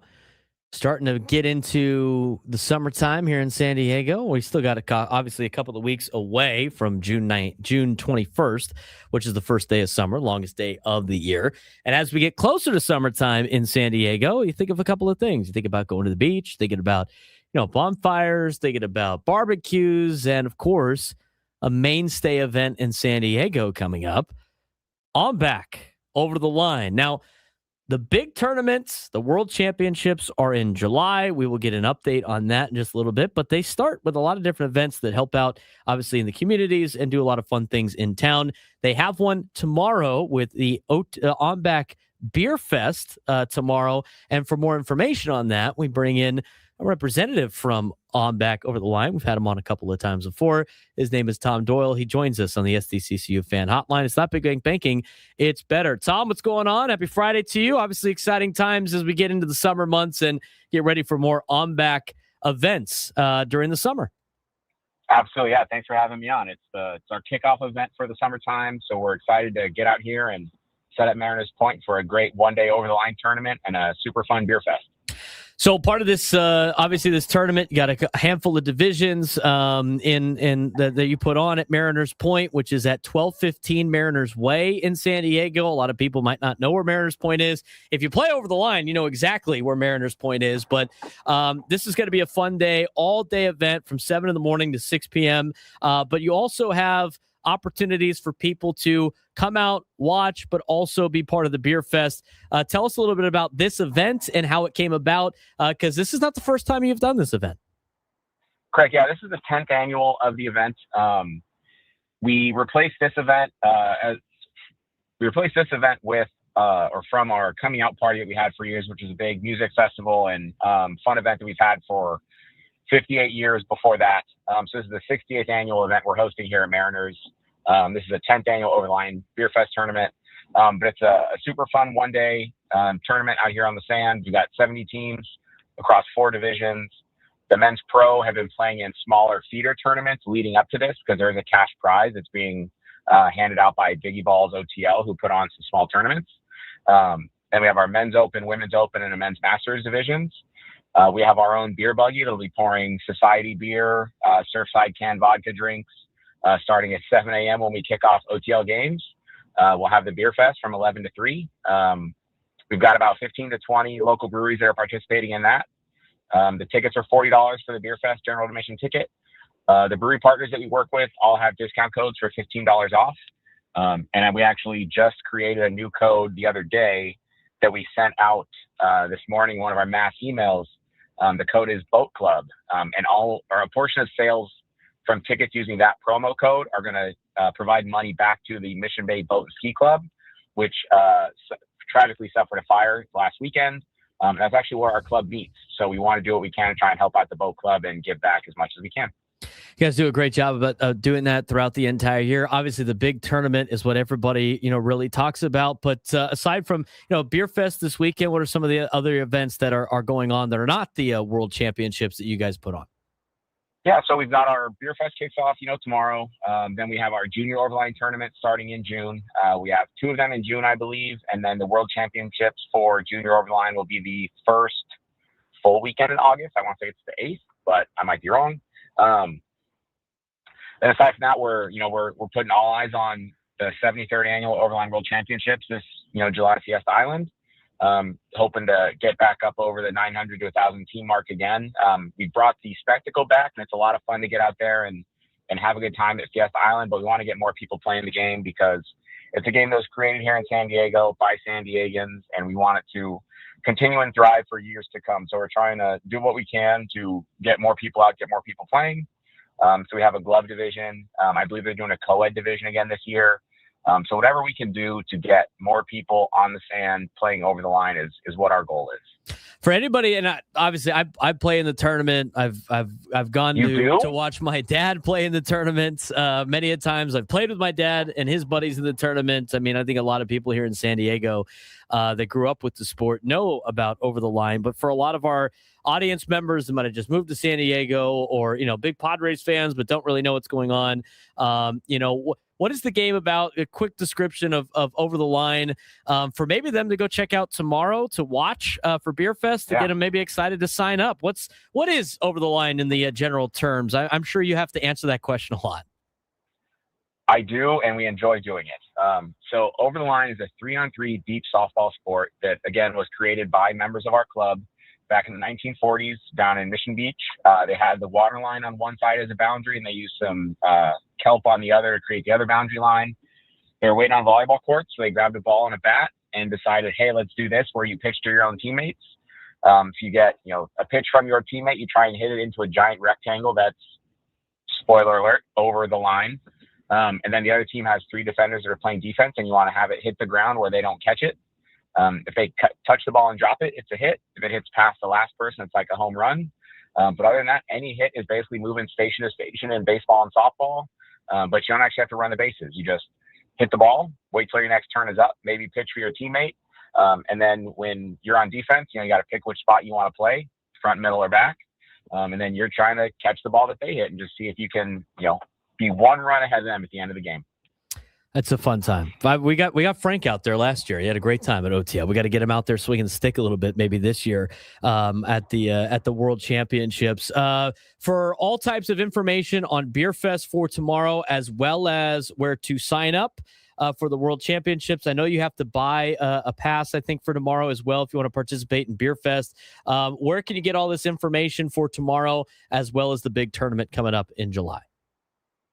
Yes, so if you go to ombac.org, ombac.org, all the information for all of our tournaments tomorrow, this summer, all of it is included there. For the Beer Fest event tomorrow, the $40 ticket, that would be $25 with one of those promo codes, is available there. That will get you the 4-hour unlimited taster Beer Fest event. If you just want to come in and watch some OTL and have a good time and be able to buy drinks from our beer buggy that's selling, beers and mixed drinks and canned cocktail stuff, whatever. If you want to just get in with all that, it's a $5 ticket is all we're asking.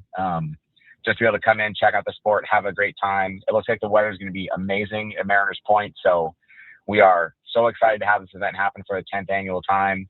Looking forward to the 11th and just trying to kick off our summer run with a fun day with our friends that support the game and play the game and the craft beer community here locally. And of course, you can sign up for the World Championships on onbac.org as well. Coming up in the summertime, if you had a great time at Beer Fest and want to go out there and play yourself. Tom, appreciate you joining us today. Thanks again for all the hard work that OnBac does here in the community. And we look forward to talking to you again before the World Championships. Absolutely. Thanks again. Thanks for the opportunity to call in. Tom Doyle from OnBac joining us on the SDCCU Fan Hotline. Big event tomorrow at Mariners Point. Should be a fun time. I got to start practicing again. I haven't played since last year, and I got to get back into the swing of things. I'm not trying to win this thing. I'm trying to go out, have a fun time, maybe win a couple of games, make it to the second weekend to say I did. That's about it. So we got a handful of teams this year for the Braden Surprenant show that we're going to have out there. I'm going to play. We got to get Frank out there. Maybe we should start you with the. I wouldn't mind playing at all. You want to play in the commits, or do you want to go full go and risk your fingers? I mean, what the hell is the point in doing it if you don't do it the whole way? Do it the whole way? Yeah, I'll wear enough tape on my fingers to where I'll be able to do this. We're the only ones that play at the station. Nobody else plays. Everybody's afraid about their fingers. I'm just saying. They have different. They have the commixed, the co-ed leagues. They have the commit, which is with the glove. I feel like, but here's the thing, Frank. Like growing up in San Diego, when you do the junior OTL, you learned how to play with a glove, and then you ease into the without the glove. I'm down for whatever. I do want to play. It looked like a lot of fun last year. I would love to play. It's whatever. I mean, if you want me to start with a glove, I'm fine with that. If you want me to just go straight out there, I'm fine with that too. We got to get. I'll have you wear the meta glasses. Frank's first OTL appearance. We just can't have you pull a cello with the finger. Oh, show off the casings in the sand. Wow. Now we're talking. There you go. You can only use wood bats now, Rod. They got rid of the other ones. I'm pretty sure you can only use wood bats. They have to be softball type bats. There's specific on-back bats that you can use. I heard Charlie Rose makes them over here down the street. I might have to go say hi to go to Charlie Rose and see if they got some of those bats. I know San Jose Sports makes them as well. So should be a fun tournament tomorrow, and I look forward to the summertime. July 11th, men's open. Get to wear whatever shirt I want too, right? Yeah, go ahead. Oh, so I'll just wear this then. What is that? You haven't seen it. I haven't paid close attention to it. I bought it specifically for you. I can't wait to pull the Go on. This is my next OTL team. I'm going to look at it during the break. I can't read it come through on. the screen. No, we I can't need a read it live through reaction. the screen. I can't see it. Sorry, girls. What's it say? I only hang with models, and it's train model. That's hilarious. We're going to make new Braden Surprenant show T-shirts for OTL too. We have teams that are our own teams, but again, I'll do it again this year. If you want to wear the Braden Surprenant show shirts, we'll find a way to give those out to you. We're different design this year. We're going to go with different colors this year. I would go with the baseball tees, like the baseball 3/4. I don't want to wear those out there. It's so I love hot. those. It's so hot outside. I'm a huge fan of those. Cool. You can order those. But those are really light though. They're not like heavy and thick. A lot of the guys on our teams like to cut the sleeves off anyway. So what's the point of getting the extended sleeves if they're going to cut them off? Because I like the sleeves. All right. Okay. I do have to go to Charlie Rose and see if I can get a bat from Sanjo Sports. I would like a custom bat. I heard they make them over there. I'm probably too late to try to get it by OTL, but we'll see. 833-288-1973, 833-288-1973. When we come back, we got to do the midday sports standoff. We will also talk more Padres, obviously, on the other side. Braden Surprenant Show, State of Consumer Sports Station 97 through the Fan. The NHL just had one of its wildest weeks of the season. The Toronto Maple Leafs won the 2026 NHL Draft Lottery and now could land a superstar prospect in Gavin McKenna with the number 1 overall pick. Meanwhile, San Jose Sharks grabbed the number 2 pick and continue building one of the best young cores in hockey with Macklin Celebrini already leading the future. In the playoffs, the Carolina Hurricanes are headed to the conference finals, while the Colorado Avalanche and Minnesota Wild are locked in an all-out war. Nathan McKinnon is putting up historic playoff numbers, but Kirill Kaprizov and the Wild just punched back with a dominant Game 3 win. And don't look now, but the Montreal Canadiens and Anaheim Ducks are suddenly making serious noise in the postseason. Young stars are taking over the NHL, and the future of hockey has officially arrived. We got huge draft lottery drama, playoff chaos, breakout stars taking over the postseason, and debate brewing around who could become the next face of the league. Toronto Maple Leafs officially won the 2026 NHL Draft Lottery. Carolina Hurricanes are already heading to the conference finals, and the Colorado Avalanche and Minnesota Wild are in the middle of one of the nastiest playoff battles we've seen all spring. Maple Leafs won the draft lottery. What could we take away from this? Yeah, the biggest headline of the week, off the ice at least, the Toronto Maple Leafs landed the number 1 overall pick in the 2026 NHL draft, despite having just an 8.5% chance to do so in the lottery. That's now the 3rd time in franchise history Toronto owns the top pick, and fans immediately started about dreaming the possibility of Gavin McKenna out of Penn State coming to Toronto. McKenna is viewed by many scouts as a franchise-changing talent, elite puck control, elite vision, dangerous release, basically the kind of player that teams build around for the next decade. He put up 51 points in 35 games as a freshman and dominated at every level before that. Now, the interesting part of this is the timing, is Toronto just hired John Chayka as their new general manager with senior advisor Matt Sundin, and immediately they inherit one of the biggest draft decisions in the history of the franchise. Yeah, and here's the big discussion point about this. Do the Maple Leafs automatically take McKenna, or do they entertain moving the pick for multiple assets to speed up the rebuild? Because this draft class is kind of loaded. You've got Swedish forward in Ivor Stenberg rising fast, plus a stacked class of defensemen, including Chase Reed, Carson Carrolls, and Daxon Rudolph. But if you ask me, when you have a chance to draft a potential superstar centerpiece, you do not overthink it. That's how franchises change overnight. Always draft best available, Frank. Every sport. It works out better if you do that. Especially when you have the number 1 pick. Correct. And no one can take anyone else. The team behind them, though, the San Jose Sharks, they grabbed the number 2 pick, and somehow this team keeps finding itself near the top of the draft. Over the last 4 years, they've landed elite young talent, including Will Smith, Macklin Celebrini, and Michael Misa. They now add another premium prospect. And honestly, San Jose may quietly be building one of the scariest young cores in the NHL. As general manager Mike Greer even hinted that he could consider trading the pick, which would immediately become one of the biggest offseason storylines in the NHL. Yeah, if they stay at 2, they could land Stenberg or one of these franchise caliber defensemen. But with Celebrini already looking like the future a superstar, Sharks rebuild suddenly feels ahead of schedule as they try to compete with the 2 other California the other California teams that have made the playoffs and one still alive in the playoffs. And let's transition into the Stanley Cup playoffs because you have chaos everywhere.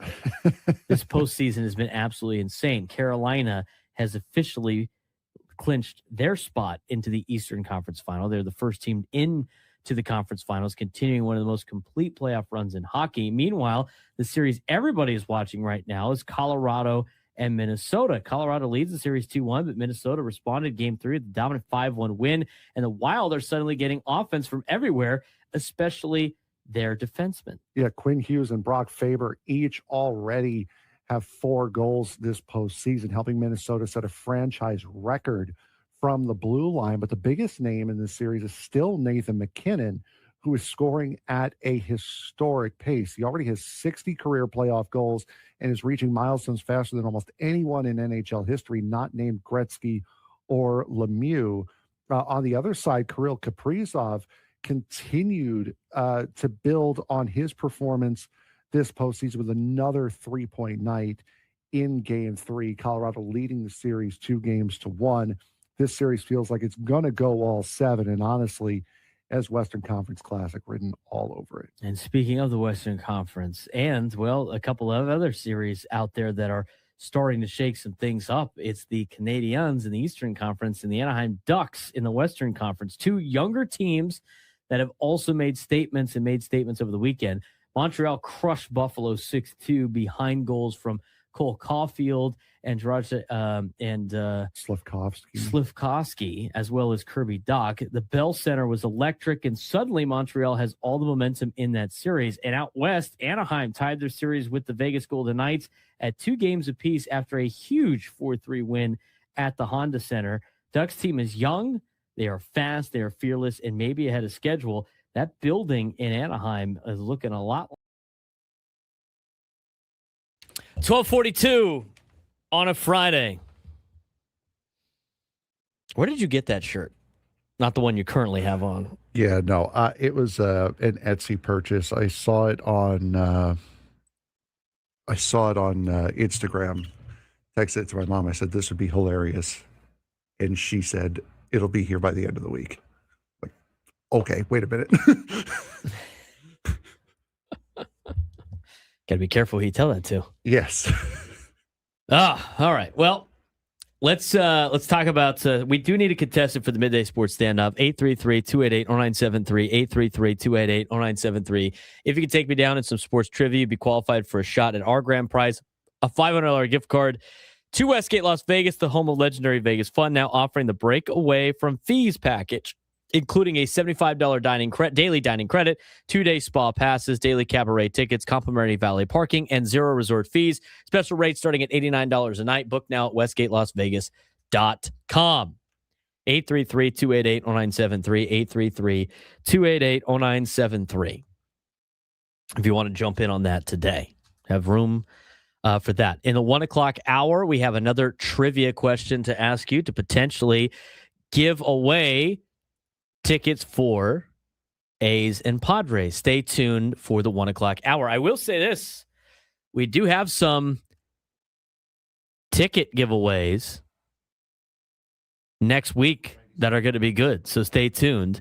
We're going to be giving away tickets on Monday's show as well for next week's Padres-Dodgers series. So stay tuned on Monday. Our game will be one of the days. Stay in the details for that. A's Padres tickets given away at 1 o'clock. But we do need to have a contestant for a Midday Sports Standoff. I think we have a contestant, do we not? Let's get to it. Welcome to Midday Sports Standoff on the Braden Surprenant Show. I can't believe what I'm seeing right now. The ultimate head-to-head battle where sports knowledge and quick thinking collide. No, it's no good. Are you kidding me? Contestants will go toe-to-toe with Braden in a sports trivia deal where every correct answer brings them closer to victory. Down the sideline! Wow! Unbelievable! But 3 strikes and it's game over. This is not Detroit, man. This is the Super Bowl. Can you outsmart Braden? The Midday Sports Standoff starts now. All right, Frank, who we got playing today? We have Hector playing today, and Hector is from San Diego. Hector, how you doing today? What's bud? up, Hector? Good morning. Good afternoon. Happy Friday. Happy Friday. Happy Friday. Happy Yes. Friday, Good afternoon. Come on, man. We're going to get closer to 5 o'clock, not further away from 5 o'clock. All right. So today, again, it's our fun topic. It's a food topic, and this is one. This is one that made the rounds on social media earlier this week, and it has nothing to do with anything. It's just pure guessing. What does this have to do with Padres Mariners? And because it's pure guessing, Hector, instead of 3 strikes today, we're both going to get 5. What? All right? 5 strikes? Because it's nothing but pure guessing. There's no stats you can look up. There's no nothing. There are 9 teams in Major League Baseball that are very, very rude to the Italian culture. Oh, I know what you're talking about. And do not allow you to bring a gallon bag of cooked spaghetti into the ballpark. Who are the 9 teams that are insulting to the Italian culture? Hector, again, it's extended. You have 5 strikes. Man. Have fun. Man. It's a fun one today. Who are the 9 teams that will not allow you to bring in a gallon bag of spaghetti? I'm thinking all the teams wouldn't, but I'm going to say the Padres. No.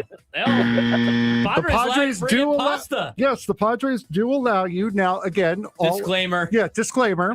All of your bags are subject to check at the ballpark. Yeah. But from what we have seen, there is nothing saying you cannot bring a gallon bag of spaghetti to Petco Park. Braden? I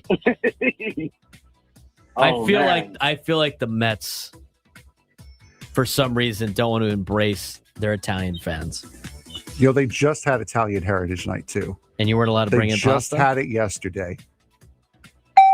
The New York Mets. And no, the Mets do not allow you. Boo. The Mets are rude to the Italian culture. Hector? I'm going to take the Yankees then, the other New York team. No, that's really, really disappointing to me, honestly. The Yankees will allow it. Yeah, the Yankees do allow it. The Mets don't. I'm in pain. Nobody likes the Dodgers. Maybe they don't like pasta. Bang! That's another thing to get on the Dodgers for. Congratulations, Padre fans. You can bring a bag of spaghetti to Petco Park, allegedly, but you cannot to Dodger Stadium. Hector? According to the rules by... think mostly American League. Okay. American League, okay. The Marlins? Oh, no. Hold on. American League. American League. I'm going to say the Rays. The Tampa Bay Rays.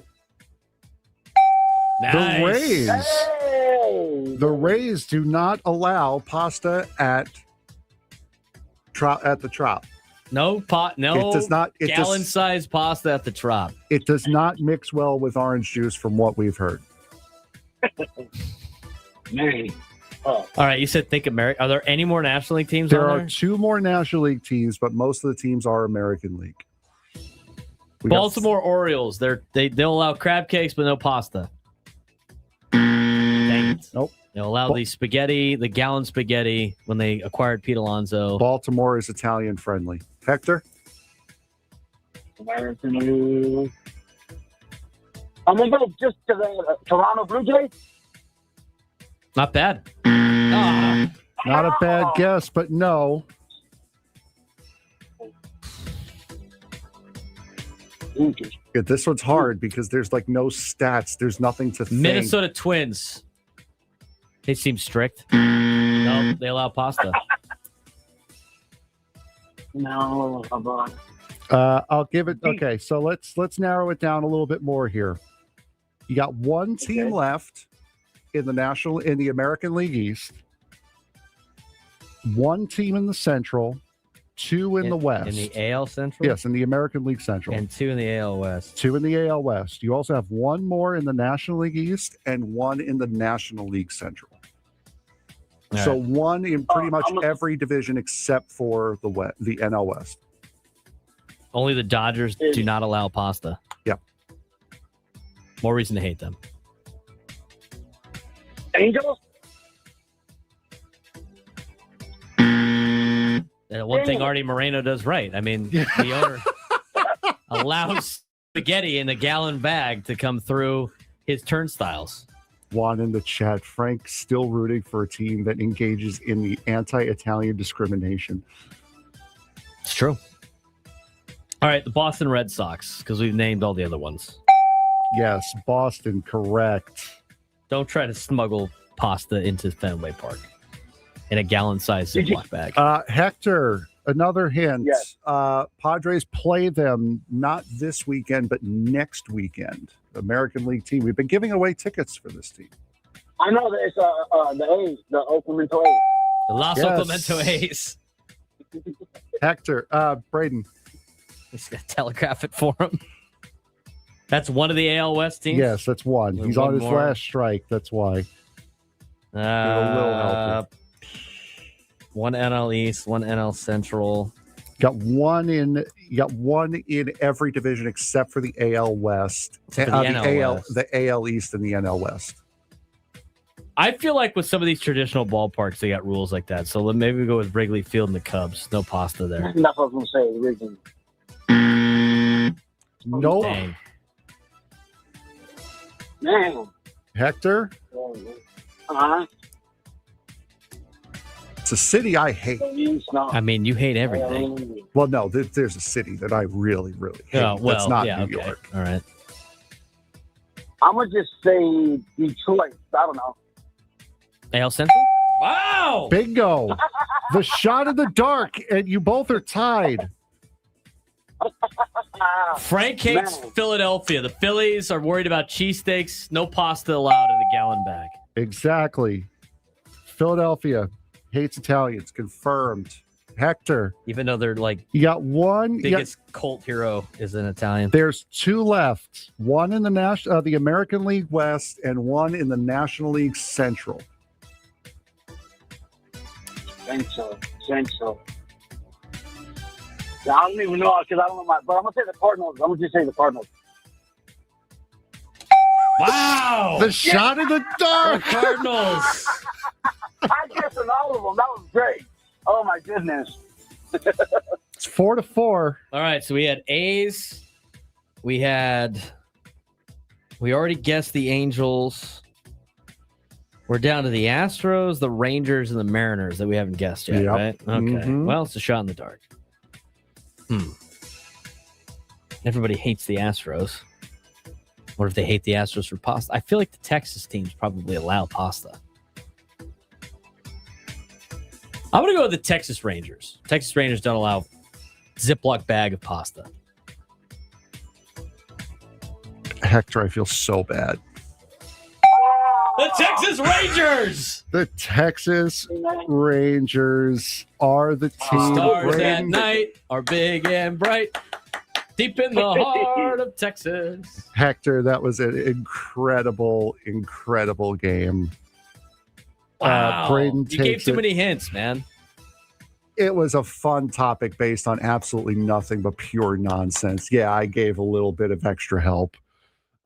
So the 9 ballparks that do not allow you to bring a gallon bag of spaghetti in are the Red Sox, the Rays, the Tigers, the A's, the Rangers, the Mets, the Phillies, the Cardinals, and the Dodgers. This came from Sicko's Committee for College Football. They had a graphic this week of the MLB spaghetti policy, gallon bag of spaghetti allowed. And it says, this is not 100% guarantee and are subject to all security searches and stadium policies. Yes. But they had the list. They are now trying it in all of these cities. So maybe the list will change. But for a lot of these places, you can walk in there with a gallon bag, Ziploc bag of spaghetti. Don't be Italiophobic, please. Allow spaghetti in the ballparks. NFL overreacting to the schedule next. Hey, it's been a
All right, before we talked about spaghetti in a gallon Ziploc bag and whether or not you can bring that into a ballpark. Well, you can. You can bring it in 21 ballparks, allegedly. Don't try this at home, kids. Can't bring it in 9. Can't bring it to Citi Field. Can't bring it to Dodger Stadium. Can't bring it to the Trop. Can't bring it to Fenway. Can't bring it to wherever the hell the A's are playing. Can't bring it to Detroit. Can't bring it to Philly. Can't bring it to St. Louis. Can't bring it to Texas. Got to have a fiddle in the band if you want to bring it to Texas. During that, or Midday Sports Standoff, we got an update from Kevin Acee. He tweeted out 19 minutes ago, the Padres will call up Alec Jacob to provide coverage and bullpen for a couple of days before Lucas Giolito is activated. He then goes on to talk about this on a following tweet. This will be the end of Matt Waldron's time with the Padres, at least for now. And in quotations, he could go unclaimed by another team and end up back in El Paso. This is not a shocking news break today. No, and I think it's pretty much more or less what I assumed they could do, which is bring up a bullpen arm to get Waldron down and then swap him out. And Alec Jacobs already had an option used earlier this season. He was another guy. He came in this spot for somebody else. So it makes sense. You don't have to burn another player with another option. Bring him up for a couple of days. You get that extra arm in the bullpens that you're not going to be using 5 starters this series. And I would assume, especially if they're bringing up a reliever, I would have to assume Giolito will probably start on Sunday night now. That's what it sounded like it was going to be. It was sometime over the weekend. I think it was going to be Sunday. So get a little extra bullpen help. I mean, it might as well. I mean, I thought this was going to happen. Didn't we talk about this the other day about maybe Alec Jacob coming up to help the bullpen out? Either Alec Jacob or David Morgan. Morgan, because those are the only 2 that have had options used. Right. You might as well help add an extra pitcher for the next couple of days, especially after yesterday with Griffin Canning. So I think that was only a matter of time that you were going to see this news. This is a report from Kevin Acee, not an official report from the San Diego Padres. We will pass that along if we do see the official roster update from the Padres, but not too shocking. I have a feeling you said it earlier this week. Maybe it was your bold prediction of the week, but you believe, as well as I believe, that Matt Waldron will be pitching in El Paso. I don't think he's going to get picked up. I really don't. No, I don't think so either. I think I don't know if those 2 innings yesterday were enough for a team to say, yeah, you know what, let's see about it. I don't think it was enough. I don't think so either. I mean, I don't think it's enough of a.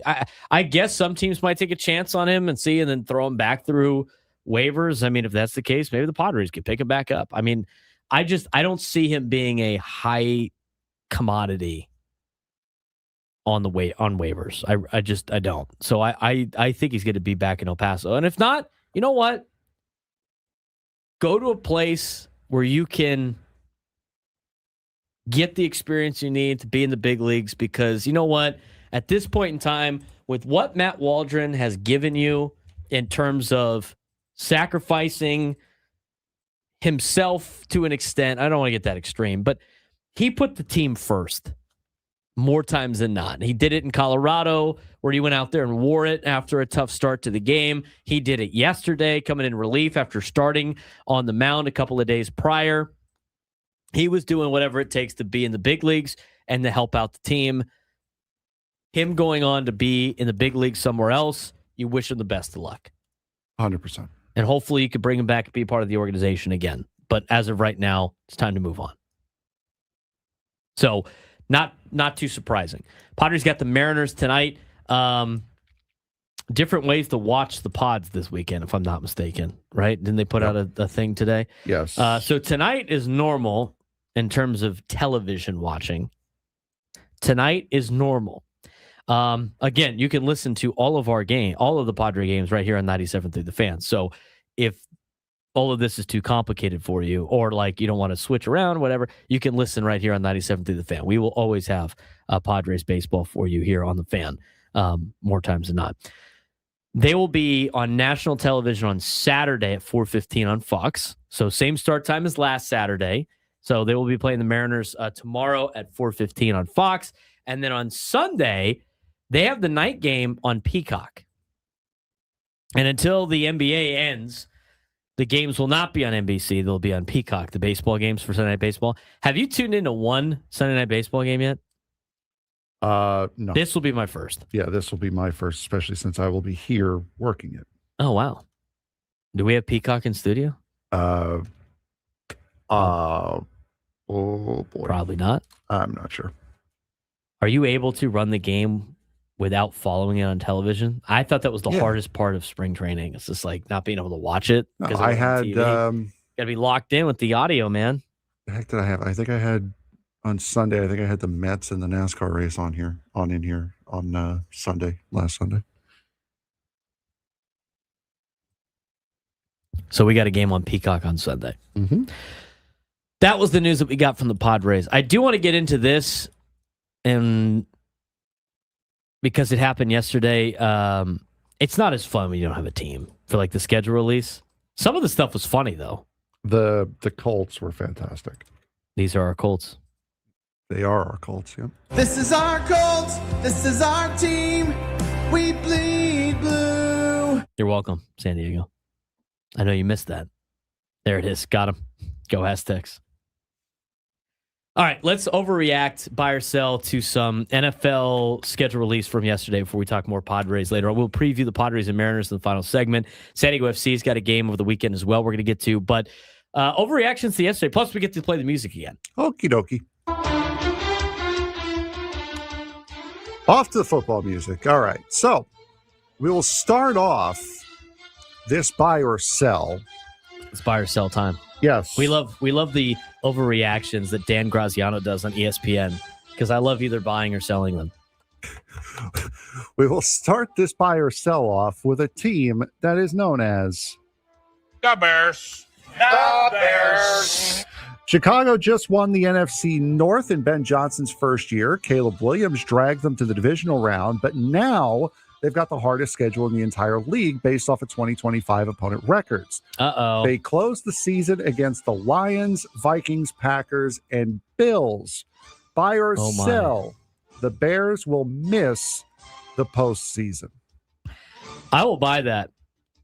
You want to know why? Because they had the benefit of playing I don't know if they came in last year before or the year before. I can't remember. So. They had the benefit of playing a bad schedule last year, and they made the postseason. This year, they got to play a real schedule. This is the best part of it. This is the other parity factor of the NFL. For everybody that says the NFL is at parity, the other parity is when you play poorly, you play a poor schedule. When you play good, you play a good schedule. It makes better matchups. All about that. They're going to have to play a more difficult schedule this year. Out of the gate, at Carolina, playoff team last year. I don't know if they're going to be able to put that together again like they did last year, but Carolina won a playoff game last year. They got to play their division. They got Philly at home. They do get a break. They get to play the Jetropolitans early in the year. They got the Patriots they got to take on because they're playing the AFC East this year as well. They got the Jaguars. They got the Bills. I go through their schedule. It might be a little tough for the Chicago Bears. I thought they improved the roster last year, but I think they benefited from the schedule. They have both teams that were in the Super Bowl last year, the Patriots and the Seahawks, back-to-back weeks in 2026. Did you see the Jets schedule release video? I haven't seen any schedule release videos. They took all of the colors and like mixed them together, like paint colors and mixed them together to make the main color of the team that they're I've seen playing. those before. Yeah. Yeah. Somebody who I used to work with in New York said, yes, the Jets, the Bob Ross of sucking at football. Next stop. Tough stretch for the Bears. I'm going to buy that. I don't think they make the playoffs. Next stop, the Cincinnati Bengals. Since he kept Joe Burrow, kept the entire starting offense, and added Dexter Lawrence on defense, and they drew the third easiest schedule in the NFL. Every other team in their division either has a new head coach or a major question at quarterback. So the question is, The Bengals will make not just the playoffs, not just win the division, but make the AFC title game. I'd sell that because Joe Burrow never stays upright because they wasted all their money on receivers and Joe Burrow that they can't protect Joe Burrow. And until they can protect Joe Burrow, if he's not going to play, I don't care what the rest of the division has in terms of quarterback problems. Their quarterback problem is they can't keep him for the entire season. They still don't have an offensive line. They're not winning a division. Their schedule's a lot easier, though. I mean, they get to play the AFC South. Houston, a little bit of a bounce back. Houston was tough last year with their defense, but you look at their overall, the division's not good. They'll rack up wins in the division, I think. They play the NFC South this year. They got Tampa, Atlanta, New Orleans, and Carolina. That was not one of the better divisions last year. So that plays into it. They get the Washington Commanders, who are trying to bounce back from a year ago, who are riddled with injuries. You know, I think Cincinnati will win a handful of games, but I don't think they have what it takes to make it to the postseason. But not to the AFC title game. Yeah, but what a jump in expectation. I mean, they were bad last year because they lost Joe Burrow, finished in last, and did now Jamar all of a Chase sudden, play last year? Didn't he get hurt last year too? I believe so. Yeah, and you add Dexter Lawrence, and now all of a sudden you're going to the AFC Championship game. Where did that jump come from? The Miami Dolphins. Don't get me started on jumps because my buddy that's a Cowboys fan has convinced me they're the favorite in the NFC. And my other friend, this is what my other friend said. He was like, you haven't made the NFC Championship game in 30 years. Now all of a sudden they're just going to be in the Super Bowl. It's the year, man. This is it. He said, why not? Prove the defense. It's not the year. The Miami Dolphins. They fired their general manager midseason, fired their head coach, cut Tyreek Hill, cut Tua Tagovailoa, traded Jalen Waddle, signed Malik Willis, and now they've got the second toughest schedule in the league. Oh, boy. 9 games against last year's playoff teams for a team that is in full rebuild mode. Buy or sell, the Dolphins end up with the number 1 pick in the 2027 NFL draft. I could buy that. Let's do this for Chris Ello. Here, by the way, this is the fun stuff that happens when you go to schedule together in May. You have no idea what anybody's going to look like in camp. You have no idea who's going to be healthy this year. They can still make moves. They can still make trades. They can still do a lot of this stuff. So the Ravens might come up a little bit short in camp this year. It's May 15th. It's May 15th. It's going to be hard to go through this. Let's go through. They open up the season in Vegas against the Raiders. Is that a win for the Dolphins? I think the Raiders win their first game at home with Mendoza and the hype and everything like that. So, L. But if you want to be more on the pro side, all right, give the Dolphins a win. I don't know why they would win that game, but let's give them a win just because the Raiders suck. The Niners on the road, L. Kansas City at home, win or loss? Hang the L. L. At Minnesota. Loss. L. Versus Cincinnati. They're going to the AFC title game, apparently. L. We have 1 win in the first 5 games. Let's go. They're 1-4. At the Jets, dub. Yeah. They'll beat the Jets. That's 2 wins. Patriots at home, L. Detroit Lions at home, L. At Indianapolis, L. At Buffalo, L. They rock up in a boat to Foxborough. They might stand a chance. Jets at home, dub. At Denver, L. Chicago Bears at home. They're going to go 2-15 this year, aren't they? I got 3 wins for the Dolphins because they after Chicago, they go to Green Bay. They got the Chargers at home. They got Buffalo at home. They go to New England to finish up the year. Like I said, if they roll I got 3 wins. I got 3 wins for the Dolphins. If they that's if they sweep the Jets. I will buy that they will get the number 1 pick, but I think it depends on if they sweep the Jets or not. Because if they don't sweep the Jets, they'll get the number 1 pick. If they sweep the Jets will get the number 1 pick. Is that crazy? Fun. No, not at all. Dolphins they'll get a top 5 pick for sure. They're not beating any of those teams. That schedule's rough. Next up, we got 2 left here. Kansas City Chiefs. Yes, Mahomes is supposedly on track. They drafted a corner, signed Kenneth Walker III, but they still finished 6-11 last year. Mahomes tore his ACL, and they have the 5th toughest schedule with 7 games against 12-win teams from last season, including both the Pats and the Seahawks. Buy or sell, the Chiefs will represent the AFC in this year's Super Bowl. Sell. I think a lot of things have to go right for them for that to be the case. I mean, I know Patrick Mahomes coming off an ACL tear. Mm-hmm. Like, who knows how much where he thinks he's going to be ready for week 1. If he's ready by week 1 against Denver, I don't know how good he's going to be. I mean, the reason why Patrick Mahomes a lot of reasons for his success, he makes a lot of stuff happen. You've got to be mobile in order to do that. Mahomes is mobile enough to do that when he's fully healthy. How is he going to be coming off an ACL injury? Be interesting to see. I doubt he plays any preseason games against the Rams, the Bucs, or the Seattle. They play a tough schedule. They open up the season with Denver and Indianapolis. That's going to be tough. They get a little bit of a break with Miami and Vegas, but they're both on the road. You got the Chargers, and then you go at Seattle, at Denver, Jets at home, at Atlanta, Arizona. So a little bit of a break. You got Buffalo, the Rams, and Cincinnati all on the road 3 weeks in a row. 2 of them are on Thursdays, by the way. You have a Thanksgiving game at Buffalo. You have a Thursday game against the LA Rams on the road the week after. And then you go to Cincinnati to finish up that little stretch before you host New England, host the Niners, go to LA to take on the Chargers, and then you got the Raiders. That's a tough stretch to finish the season for Kansas City. No, I don't think they make it to the play. I don't think they make it to the Super Bowl. I think I think they can make the playoffs. I don't think they have what it takes to make it to the Super Bowl. And as we've talked about a lot with MLB teams that are aging, this is a team that continues to get older, and I don't know if they've been able to fill in where they've needed to fill in.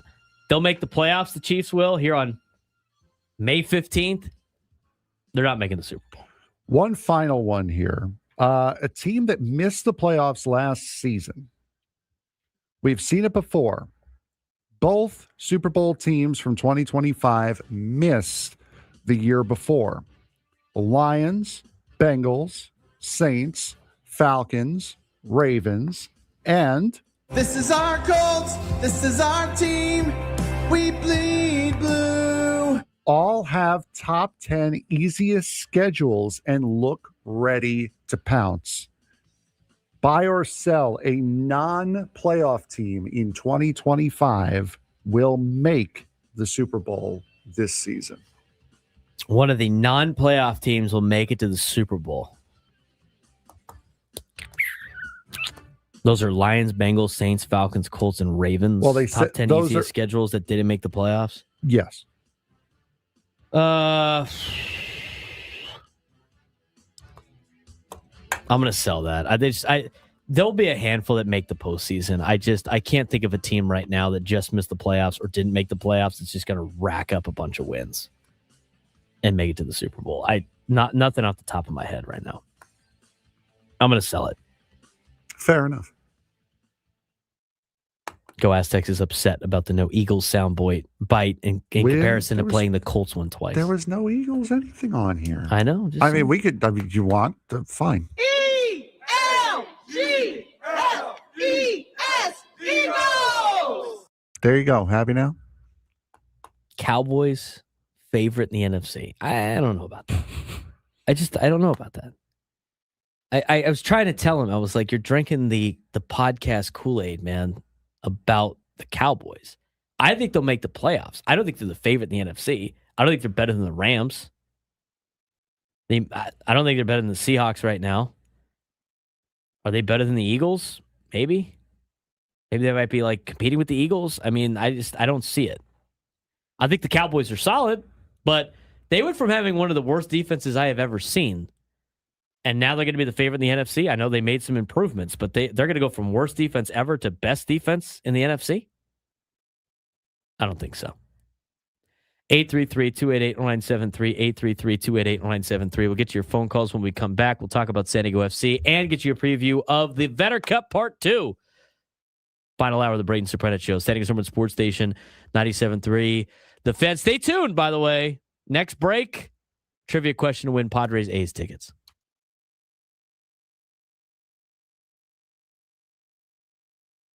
College sports getting bigger and maybe more corporate than ever.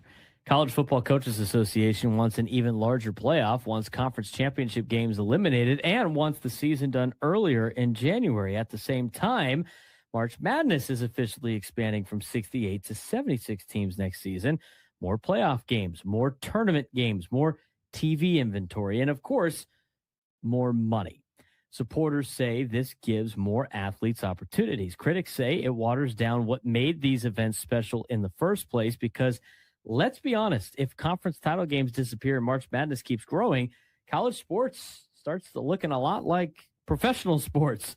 So are these expansions improving college athletics or slowly erasing the traditions fans actually care about? Let's talk about college football first. It could be getting even bigger. The American Football Coaches Association is pushing for major changes to the future of college football and their playoff. The Coaches Association wants to maximize the number of playoff teams, eliminate conference championship games, and finish the season by the second Monday in January. While the AFCA doesn't officially make the NCAA rules, its recommendations often influence future changes because coaches sit on major committees throughout college football. The organization didn't specify whether or not they endorsed the 16 or the 2014 playoff, but it made clear that expansion is a priority. And I look at this, Frank, and I like all of these ideas that they throw out there. I think it levels the playing field a little bit if you put in the correct playoff format with the amount of teams. I like being done by the second Monday in January. I also do not care about conference championship games. So overall, I like what the coaches have proposed, but again, things are trending in the direction of they need to expand the college football playoff, or they are going to expand the college football playoff. Yeah, especially now, college football, conference championship games don't necessarily matter. I mean, it's not like an East and West. You're not playing two separate conference schedules. You're not fighting to see who number one is. It's all just one. It's all one championship, except for the Sun Belt. So at that point, when you don't have divisions breaking your conference up, there really is no point in a conference championship game. It's just another game. More playoff teams, I think, is right, especially if implemented correctly and not just given to a 6-6 SEC or Big Ten team. I don't mind any of the changes that are being proposed, but knowing the way college football is and the way college athletics are and television companies getting in the mix, I don't see them making these correct changes correctly. No, I don't think so either. I think there's just too much influence. And here's the other thing, too, about the 2014 playoff. What I like about it, if they, again, do it properly, is it eliminates the win off the field gets you past. And it also opens up a window of, an opportunity where, you get to see teams that actually earn it on the field, right? I mean, that's where you want in college football. The other thing, too, for anybody that's against the whole, it's going to ruin the regular season, it might ruin the regular season for 3% of college teams. 97% of college teams in college football are going to be playing for something a little bit more at this point in time. If all of a sudden you got teams that are battling for spots in the college football playoffs. So I like the expansion to 24. I think it needs to happen. I think it's needed to happen for a long period of time. The conference championship games don't make sense because these conferences are so big and there's no, like you mentioned, there's no divisions or anything like that. It's not like it's an eliminator or a qualifier for anything. So make these all automatic qualifiers, get the politics out of college football and let them earn it on the field. And I think a lot of fans will like it, despite it seeming like it's an NFL light or a junior NFL. I think a lot of people just want to see a clear path to a potential opportunity for a championship. Now, from that perspective, I'm against March Madness officially expanding, and that's where we kind of try to transition into basketball. The NCAA officially announced that both the men's and women's basketball tournaments will expand from 68 teams to 76 teams beginning next season. This marks the biggest expansion for the men's tournament since the field jumped to 64 teams in 1985. New format adds more opening round games, more at-large opportunities, additional television inventory for broadcast partners. Only 52 teams will now automatically reach the traditional round of 64 compared to 60 under the current system. I hate this. I don't think this is great. I understand why they're doing it, but if they were doing it to give more opportunities for the Big West or the West Coast Conference and hotline, it's not Big Bang Banking, it's better. We had a trivia question earlier today to win tickets to Padres and A's. When we go to break, I will have another trivia question for you about the A's to win tickets to Padres and A's, May 23rd. 833-288-0973, 833-288-0973. We will get to that as we go to break. I just saw this pass up on my Twitter feed. How many, I would say we had a mini crash out in the first hour. Talk about the Padres offense. Mini crash out. I'd say it's fair. I think it's fair statement by us. How many people were like, this has been the same thing for 3 years. This team can't win. You saw a lot of those comments, did you not? Right. Do you want to know what the Padres record is since July 1st, 2024, since we like to handpick stats that prove our narratives? That's the best thing about numbers. I could pick any sort of range to make it look like it's good or it's bad. Sure, have fun. I mean, we hear Chris Ello always talk about Fernando has only hit 7 home runs since this portion of the last year. Okay. Since July 1st, 2024, Frank, do you want to tell me the top 5 teams in baseball? July 1st of 2024, yes. Dodgers. Yep. Cubs. Uh-huh. Brewers. Yep. A team you really don't like. Yankees and the Padres. The Padres. Nailed it. Wow. Wow. Did you just see that? No, I did not. Thought you were going to miss it by 1.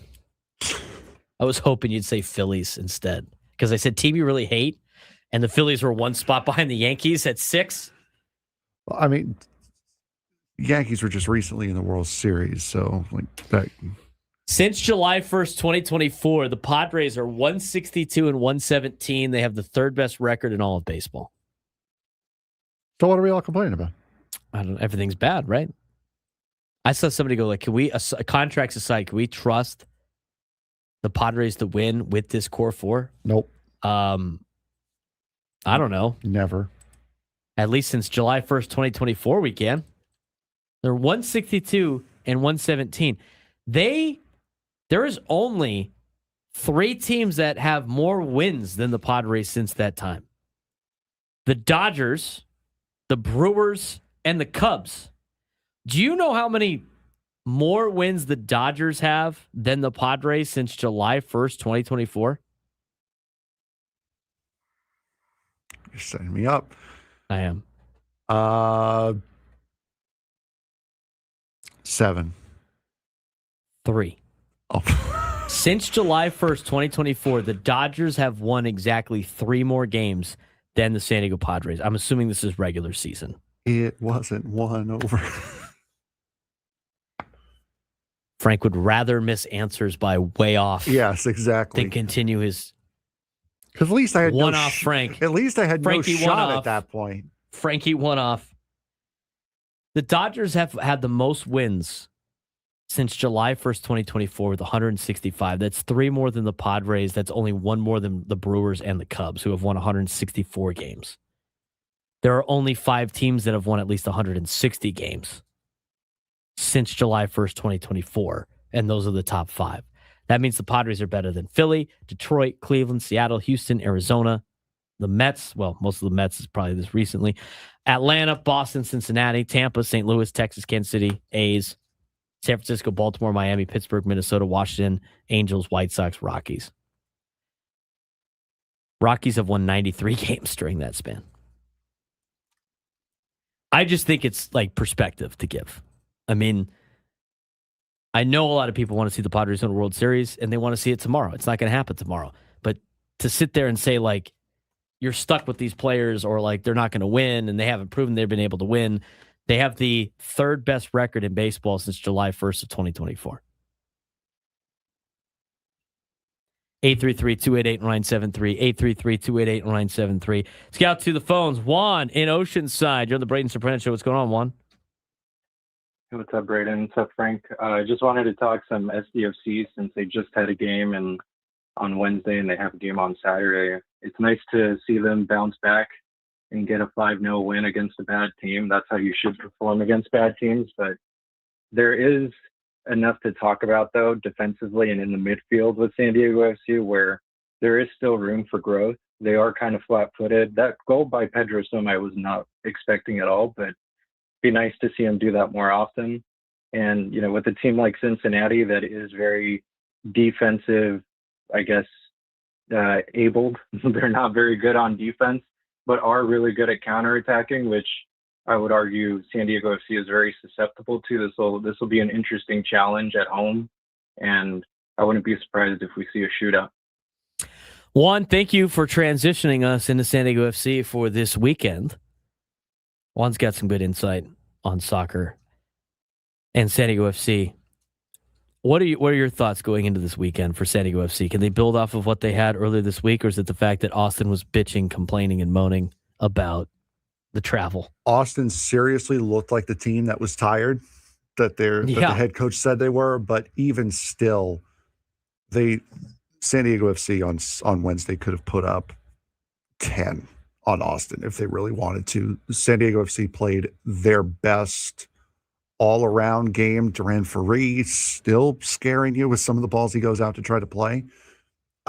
Cincinnati is a very tough team. They're another team like San Diego FC. They were very, very good last year, have not had a great start to this year, and they have not yet won a game on the road. So this is a team tomorrow, and again, it's Andre Dreyer bobblehead night tomorrow.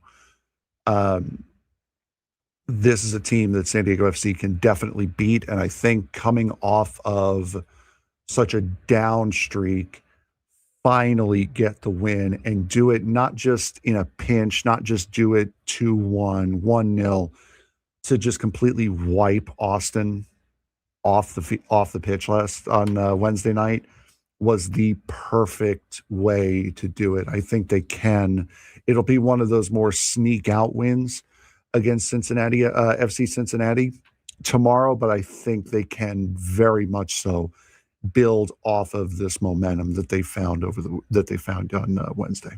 They need to be able to bounce back here. They're going to run out of time to be able to do it. I know it's still like relatively earlier in the season, but at the same time, they've been making the strides. They just haven't been able to go over the top. Now they did it on Wednesday of this week. Hopefully they can add to that, build off of it into the game on Saturday. Coming up this weekend, Padres and Mariners. We have game 1 tonight. We will preview what to expect out of the series between the Padres and the Mariners. The Vedder Cup, part 2. One more win for the Padres. They win the Vedder Cup this year. We'll explain when we come back.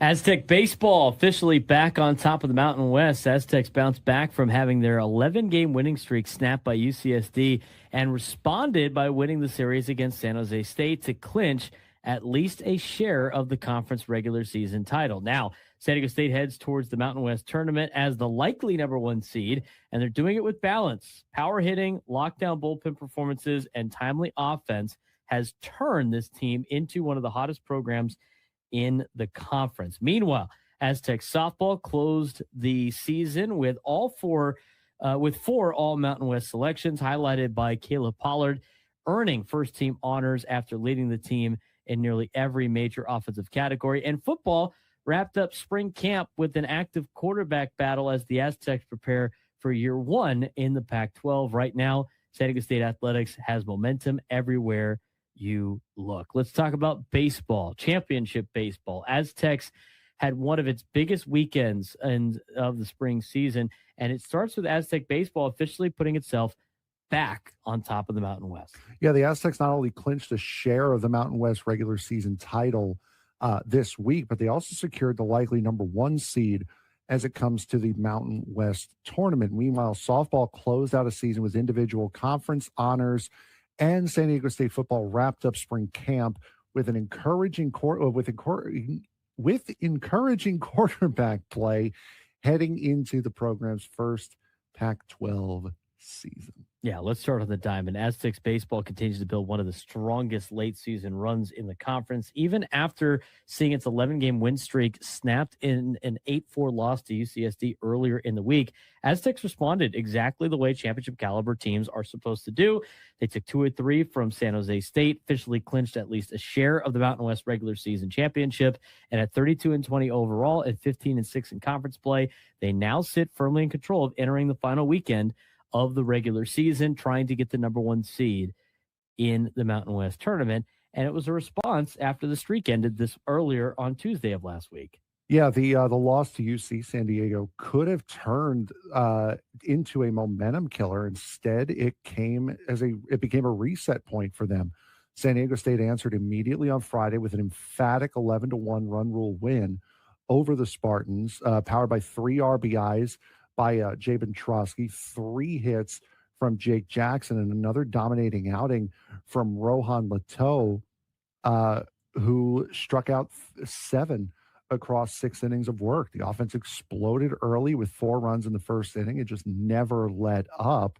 And that response matters because it shows the Aztecs weren't emotionally tied to the streak.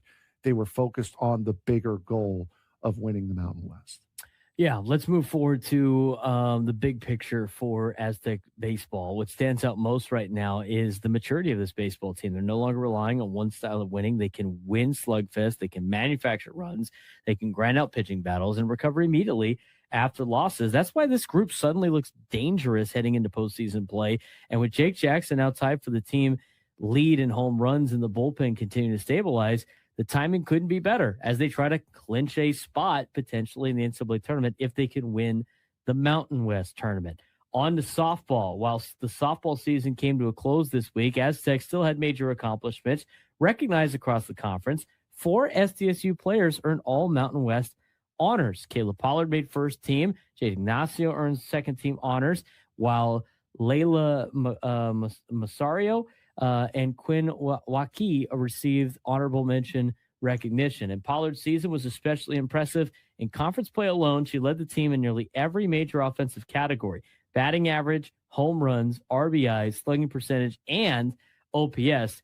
That kind of production helped continue one of the most remarkable streaks in conference history. San Diego State has now had a player on the All Mountain West first team in every single season of the league's existence. We'll see if they start a new trend in the Pac-12 next year. Football, though, spring camp wraps up with a quarterback competition heating up. Yeah, absolutely. Huge start. Biggest takeaway from the spring scrimmage was that quarterback fight. Jaden Denigal, last year's starter, Stone Saunders, and Drayden Trudeau all led scoring drives during the final scrimmage, while the defense also showed flashes with sacks, tackles for loss, and a goal line stand. Saunders finished with 144 passing yards and a touchdown, while Denigal showed command late in 2-minute situations. The defense also forced pressure consistently, totaling 6 tackles for loss and 3 sacks. Overall, spring takeaways seem pretty clear. San Diego State athleticism. San Diego State has athleticism, depth, and competition, but now the challenge becomes translating that into Pac-12 level consistency this fall, especially now going into a power conference. And it's going to be interesting to see them play in the Pac-12. Now it's going to be a lot of Mountain West schools that they have already played with and against, mixed with Oregon State and Washington State. Should be a more fun schedule at Snapdragon. Before we went to break. Okay, so we had the trivia question before about the A's have 2 players whose numbers are retired that both played for the Padres. That was Ricky Henderson and Raleigh Fingers. I want to know who the other 3 retired numbers are for the Oakland Athletics. The number 9, the number 27, the number 43. If you can name me 2 of the 3, or give it to Frank, you will win tickets to Padres and Athletics on May 23rd. There's 4 more. There's 9, 24, 9, 27, 34, and 43. Well, 34 is also Raleigh Fingers' number. I'm going to throw Dave Stewart's not an answer. Okay, fine. Dave Stewart is not an answer. I'm looking for the number 9, the number 27, and the number 43. You gave me 2 of those players for the Los Oclamento A's. You will win tickets to Padres and A's on May 23rd. 833-288-0973, 833-288-0973. Frank's going to start answering that. Hopefully you get the correct answer. Who are the other 3, not named Dave Stewart, that are the retired numbers for the Los Oclamento Athletics? That is today's trivia question for hour number 2, or the second time we've done this. Good luck to Frank on this. Let's talk about Padres and Mariners coming up this weekend. Padres enter Seattle looking vulnerable offensively, despite still holding one of the NL's best records. The Mariners are trending upward, while the Padres are trending downward and towards a offensive crisis territory. Lucas Giolito expected debut suddenly feels enormous because the Padres desperately need rotation stability. And if you're just tuning in, Kevin Acee reporting that Alec Jacob is expected to be with the club coming up this weekend before they activate Lucas Giolito. And it is expected that Matt Waldron will be designated for assignment. That is the reports from Kevin Acee. So, going into this weekend, Padres and Mariners. Tonight's game will be on regular Padres.tv. Tomorrow's game will be on Fox at 4:15, and then they will play Sunday Night Baseball on Peacock at 4:20 on Sunday. All 3 of these games will be aired right here on 97.3 The Fan. Manny Machado and Fernando Tatis Jr. going into this weekend are now no longer just cold. Their production drought is beginning to define the team. Most of the Padres offensively, we talked about this in the first hour, not great. You can't really find one Padres player that has been hitting at a consistent level aside from Miguel Andujar. And he was brought in to be a role player, and he was brought in to be a spot starter. The Padres' record, though, still looks strong, but their underlying metrics are flashing warning signs everywhere. I mean, they're a team that is winning like a team barely hanging on. At 25-18, the Padres remain firmly in a playoff mix and just a half game behind the LA Dodgers for first place in the National League West. But the deeper numbers paint a much shakier picture. Here's some of the warning signs. Run differential, -3. Team OPS in May, MLB worst, 575. 121 strikeouts in 13 May games. Offense ranks near the bottom of baseball in almost every meaningful category. The Padres are essentially surviving on bullpen dominance, close game variance, timely pitching, clutch late innings. That formula can work temporarily, but it rarely survives 6 months. We had people earlier talking about well, they're still winning. Why does it matter? They always do this. Yeah, I mean, I know they've been winning games, but they got to be a lot better. Because the teams that end up winning through the postseason usually have better offenses. Let's talk about Seattle for a second. The Mariners enter the series at 22-23, but they may quietly be playing cleaner baseball than San Diego. +16 run differential for the Mariners. Second best bullpen ERA in Major League Baseball with a 3.08 ERA. Top 10 starting rotation ERA and surging offensively in May. Contrast between the teams is definitely striking at this point in time. The Padres are relying on reputation and talent projections. Seattle relying on actual production right now, which makes this series sneakily dangerous for the Padres, who swept the Mariners earlier this year in San Diego. It'll be the final 3 times that the Padres play the Mariners this year. But the biggest Padres story remains the stars are disappearing. Nothing changes until Machado and Tatis start hitting. And that's the unavoidable reality for this Padres club. You look at Manny Machado, his OPS has cratered into dangerous territory. Power largely absent for Manny and little impact in RBI spots. For Fernando, still stealing bases and impacting games athletically. He's done it defensively. He's done it on offense. But the slugging production is missing for somebody that could really help the team out with his slug. And strikeouts are continuing to pile up for Fernando, but not just Fernando. I mean, they are piling up for everybody on this team, which is a lot different than last year. Last year, they were hitting for a high average. Last year, they were having high contact and weren't striking out a ton, and people were complaining about the offense last year. This year, the strikeouts starting to mount, and that needs to change. The wildest stat that was outlined in this preview of the Padres Mariners that we pulled from Jeff Sanders was there's only one qualifying Padre that has an OPS above 650 this month. That Padre is Jackson Merrill. He's got a 705 OPS this month, and that says everything about the current state of this lineup. It's not Machado. It's not Tatis. It's not Xander Bogaerts. It's not all three of them. It's literally just Jackson Merrill. And he's barely over 700. We have seen this offense have signs of success. We have seen them put things together, especially late in games, but they haven't been able to do it all collectively, and they haven't been able to do it for a full game.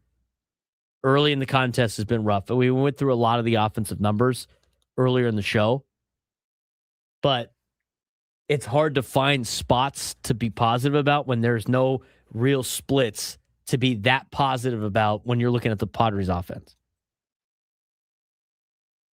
And the Mariners match up extremely well against the Padres' weaknesses going into this weekend. Not the best time to play the Mariners. Again, this is not who you play, it's when you play them. Seattle's had a power surge right now. Julio Rodriguez is starting to heat up. Luke Raley is crushing baseballs. Randy Arozarena is producing consistently right now for the Mariners. Their pitching side of things. Logan Gilbert has historically dominated the Padres. George Kirby consistently limiting damage for the Mariners, and their bullpen is among MLB's best. Meanwhile, the Padres enter with a struggling offense, very heavy bullpen usage, rotation uncertainty, and rising strikeout totals, which is not a great recipe against Seattle's pitching profile. This is almost the exact opposite of the last time these two teams played. I mean, Seattle at the beginning of the year was struggling offensively. Yes, they got hot against an Astros team that's in last place, but you saw just how poor the Mariners offense could be and how poor it was at the beginning part of the season in the series against the Padres. They have now figured out a lot of their problems. The bullpen for the Padres has carried this team. And when you look at what the Mariners have done offensively in the last couple of games, they're going to need to have another great outing because of the fact that you have some question marks still. Lucas Giolito is going to pitch sometime this weekend.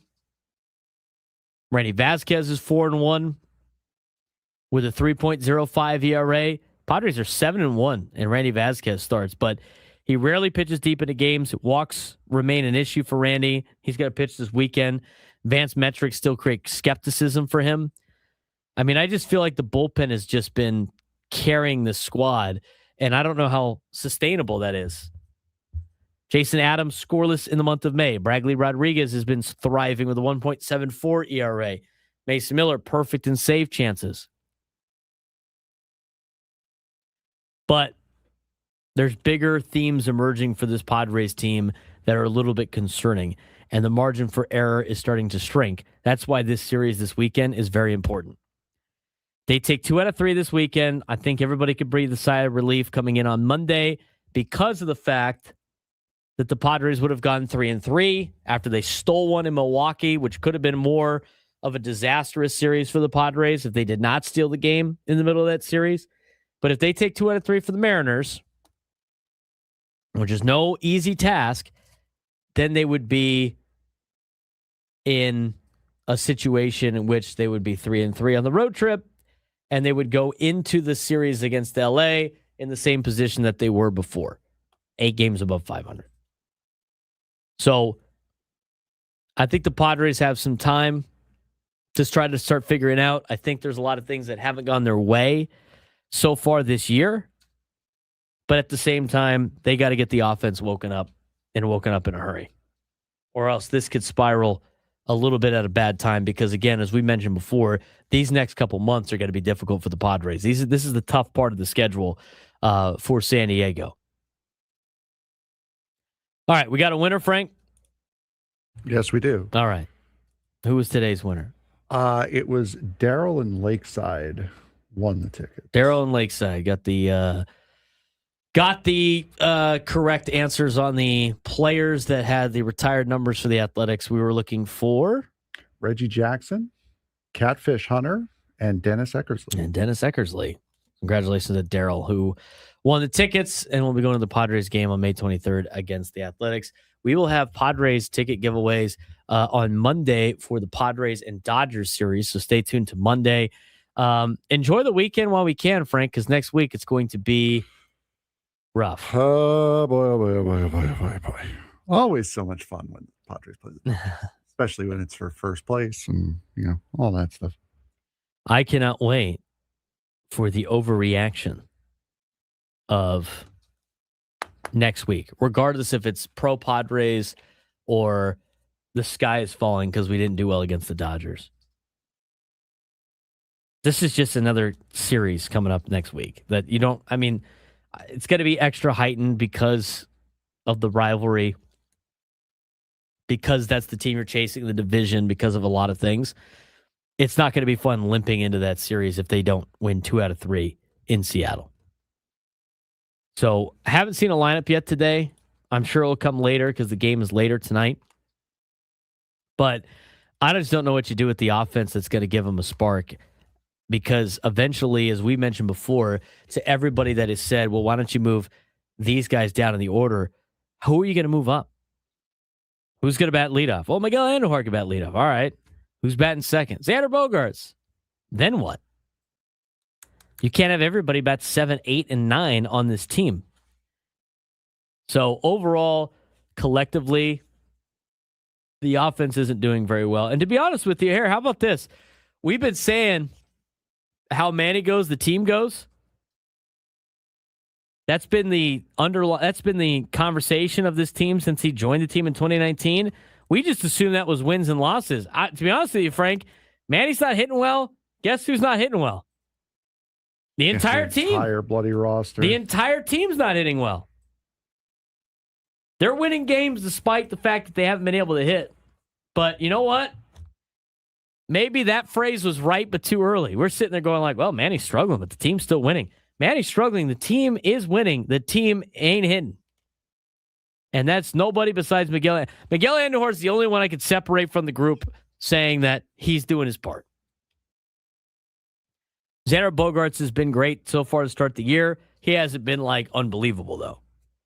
So out of everybody that has done their job, it's really just Miguel Andujar. So they got to be able to take 2 out of 3 this weekend, be 500, continue this slog. It's going to be tough this next couple of months for the Padres. If they can play around 500 ball, they're going to be in a good spot. But again, they're 25-18 on the year. They have the 3rd best record in Major League Baseball since July 1st of 2024. They're still winning games. It's all that matters. I think you got to give them the track record that they're going to pull out of this, but it would be nice if they started doing it a little bit sooner. Randy Vasquez will take the mound tonight for the Padres. He'll go against Emerson Hancock, 6:40 p.m. Pacific time start. Ecowater SoCal Padres pregame show at 5:40. For Frank Marchese, I'm Braden Surprenant. Coming up next, Gwen and Chris. We'll talk to you guys on Monday. Dodgers will be in town. Got tickets to give away. Look forward to talking to you then.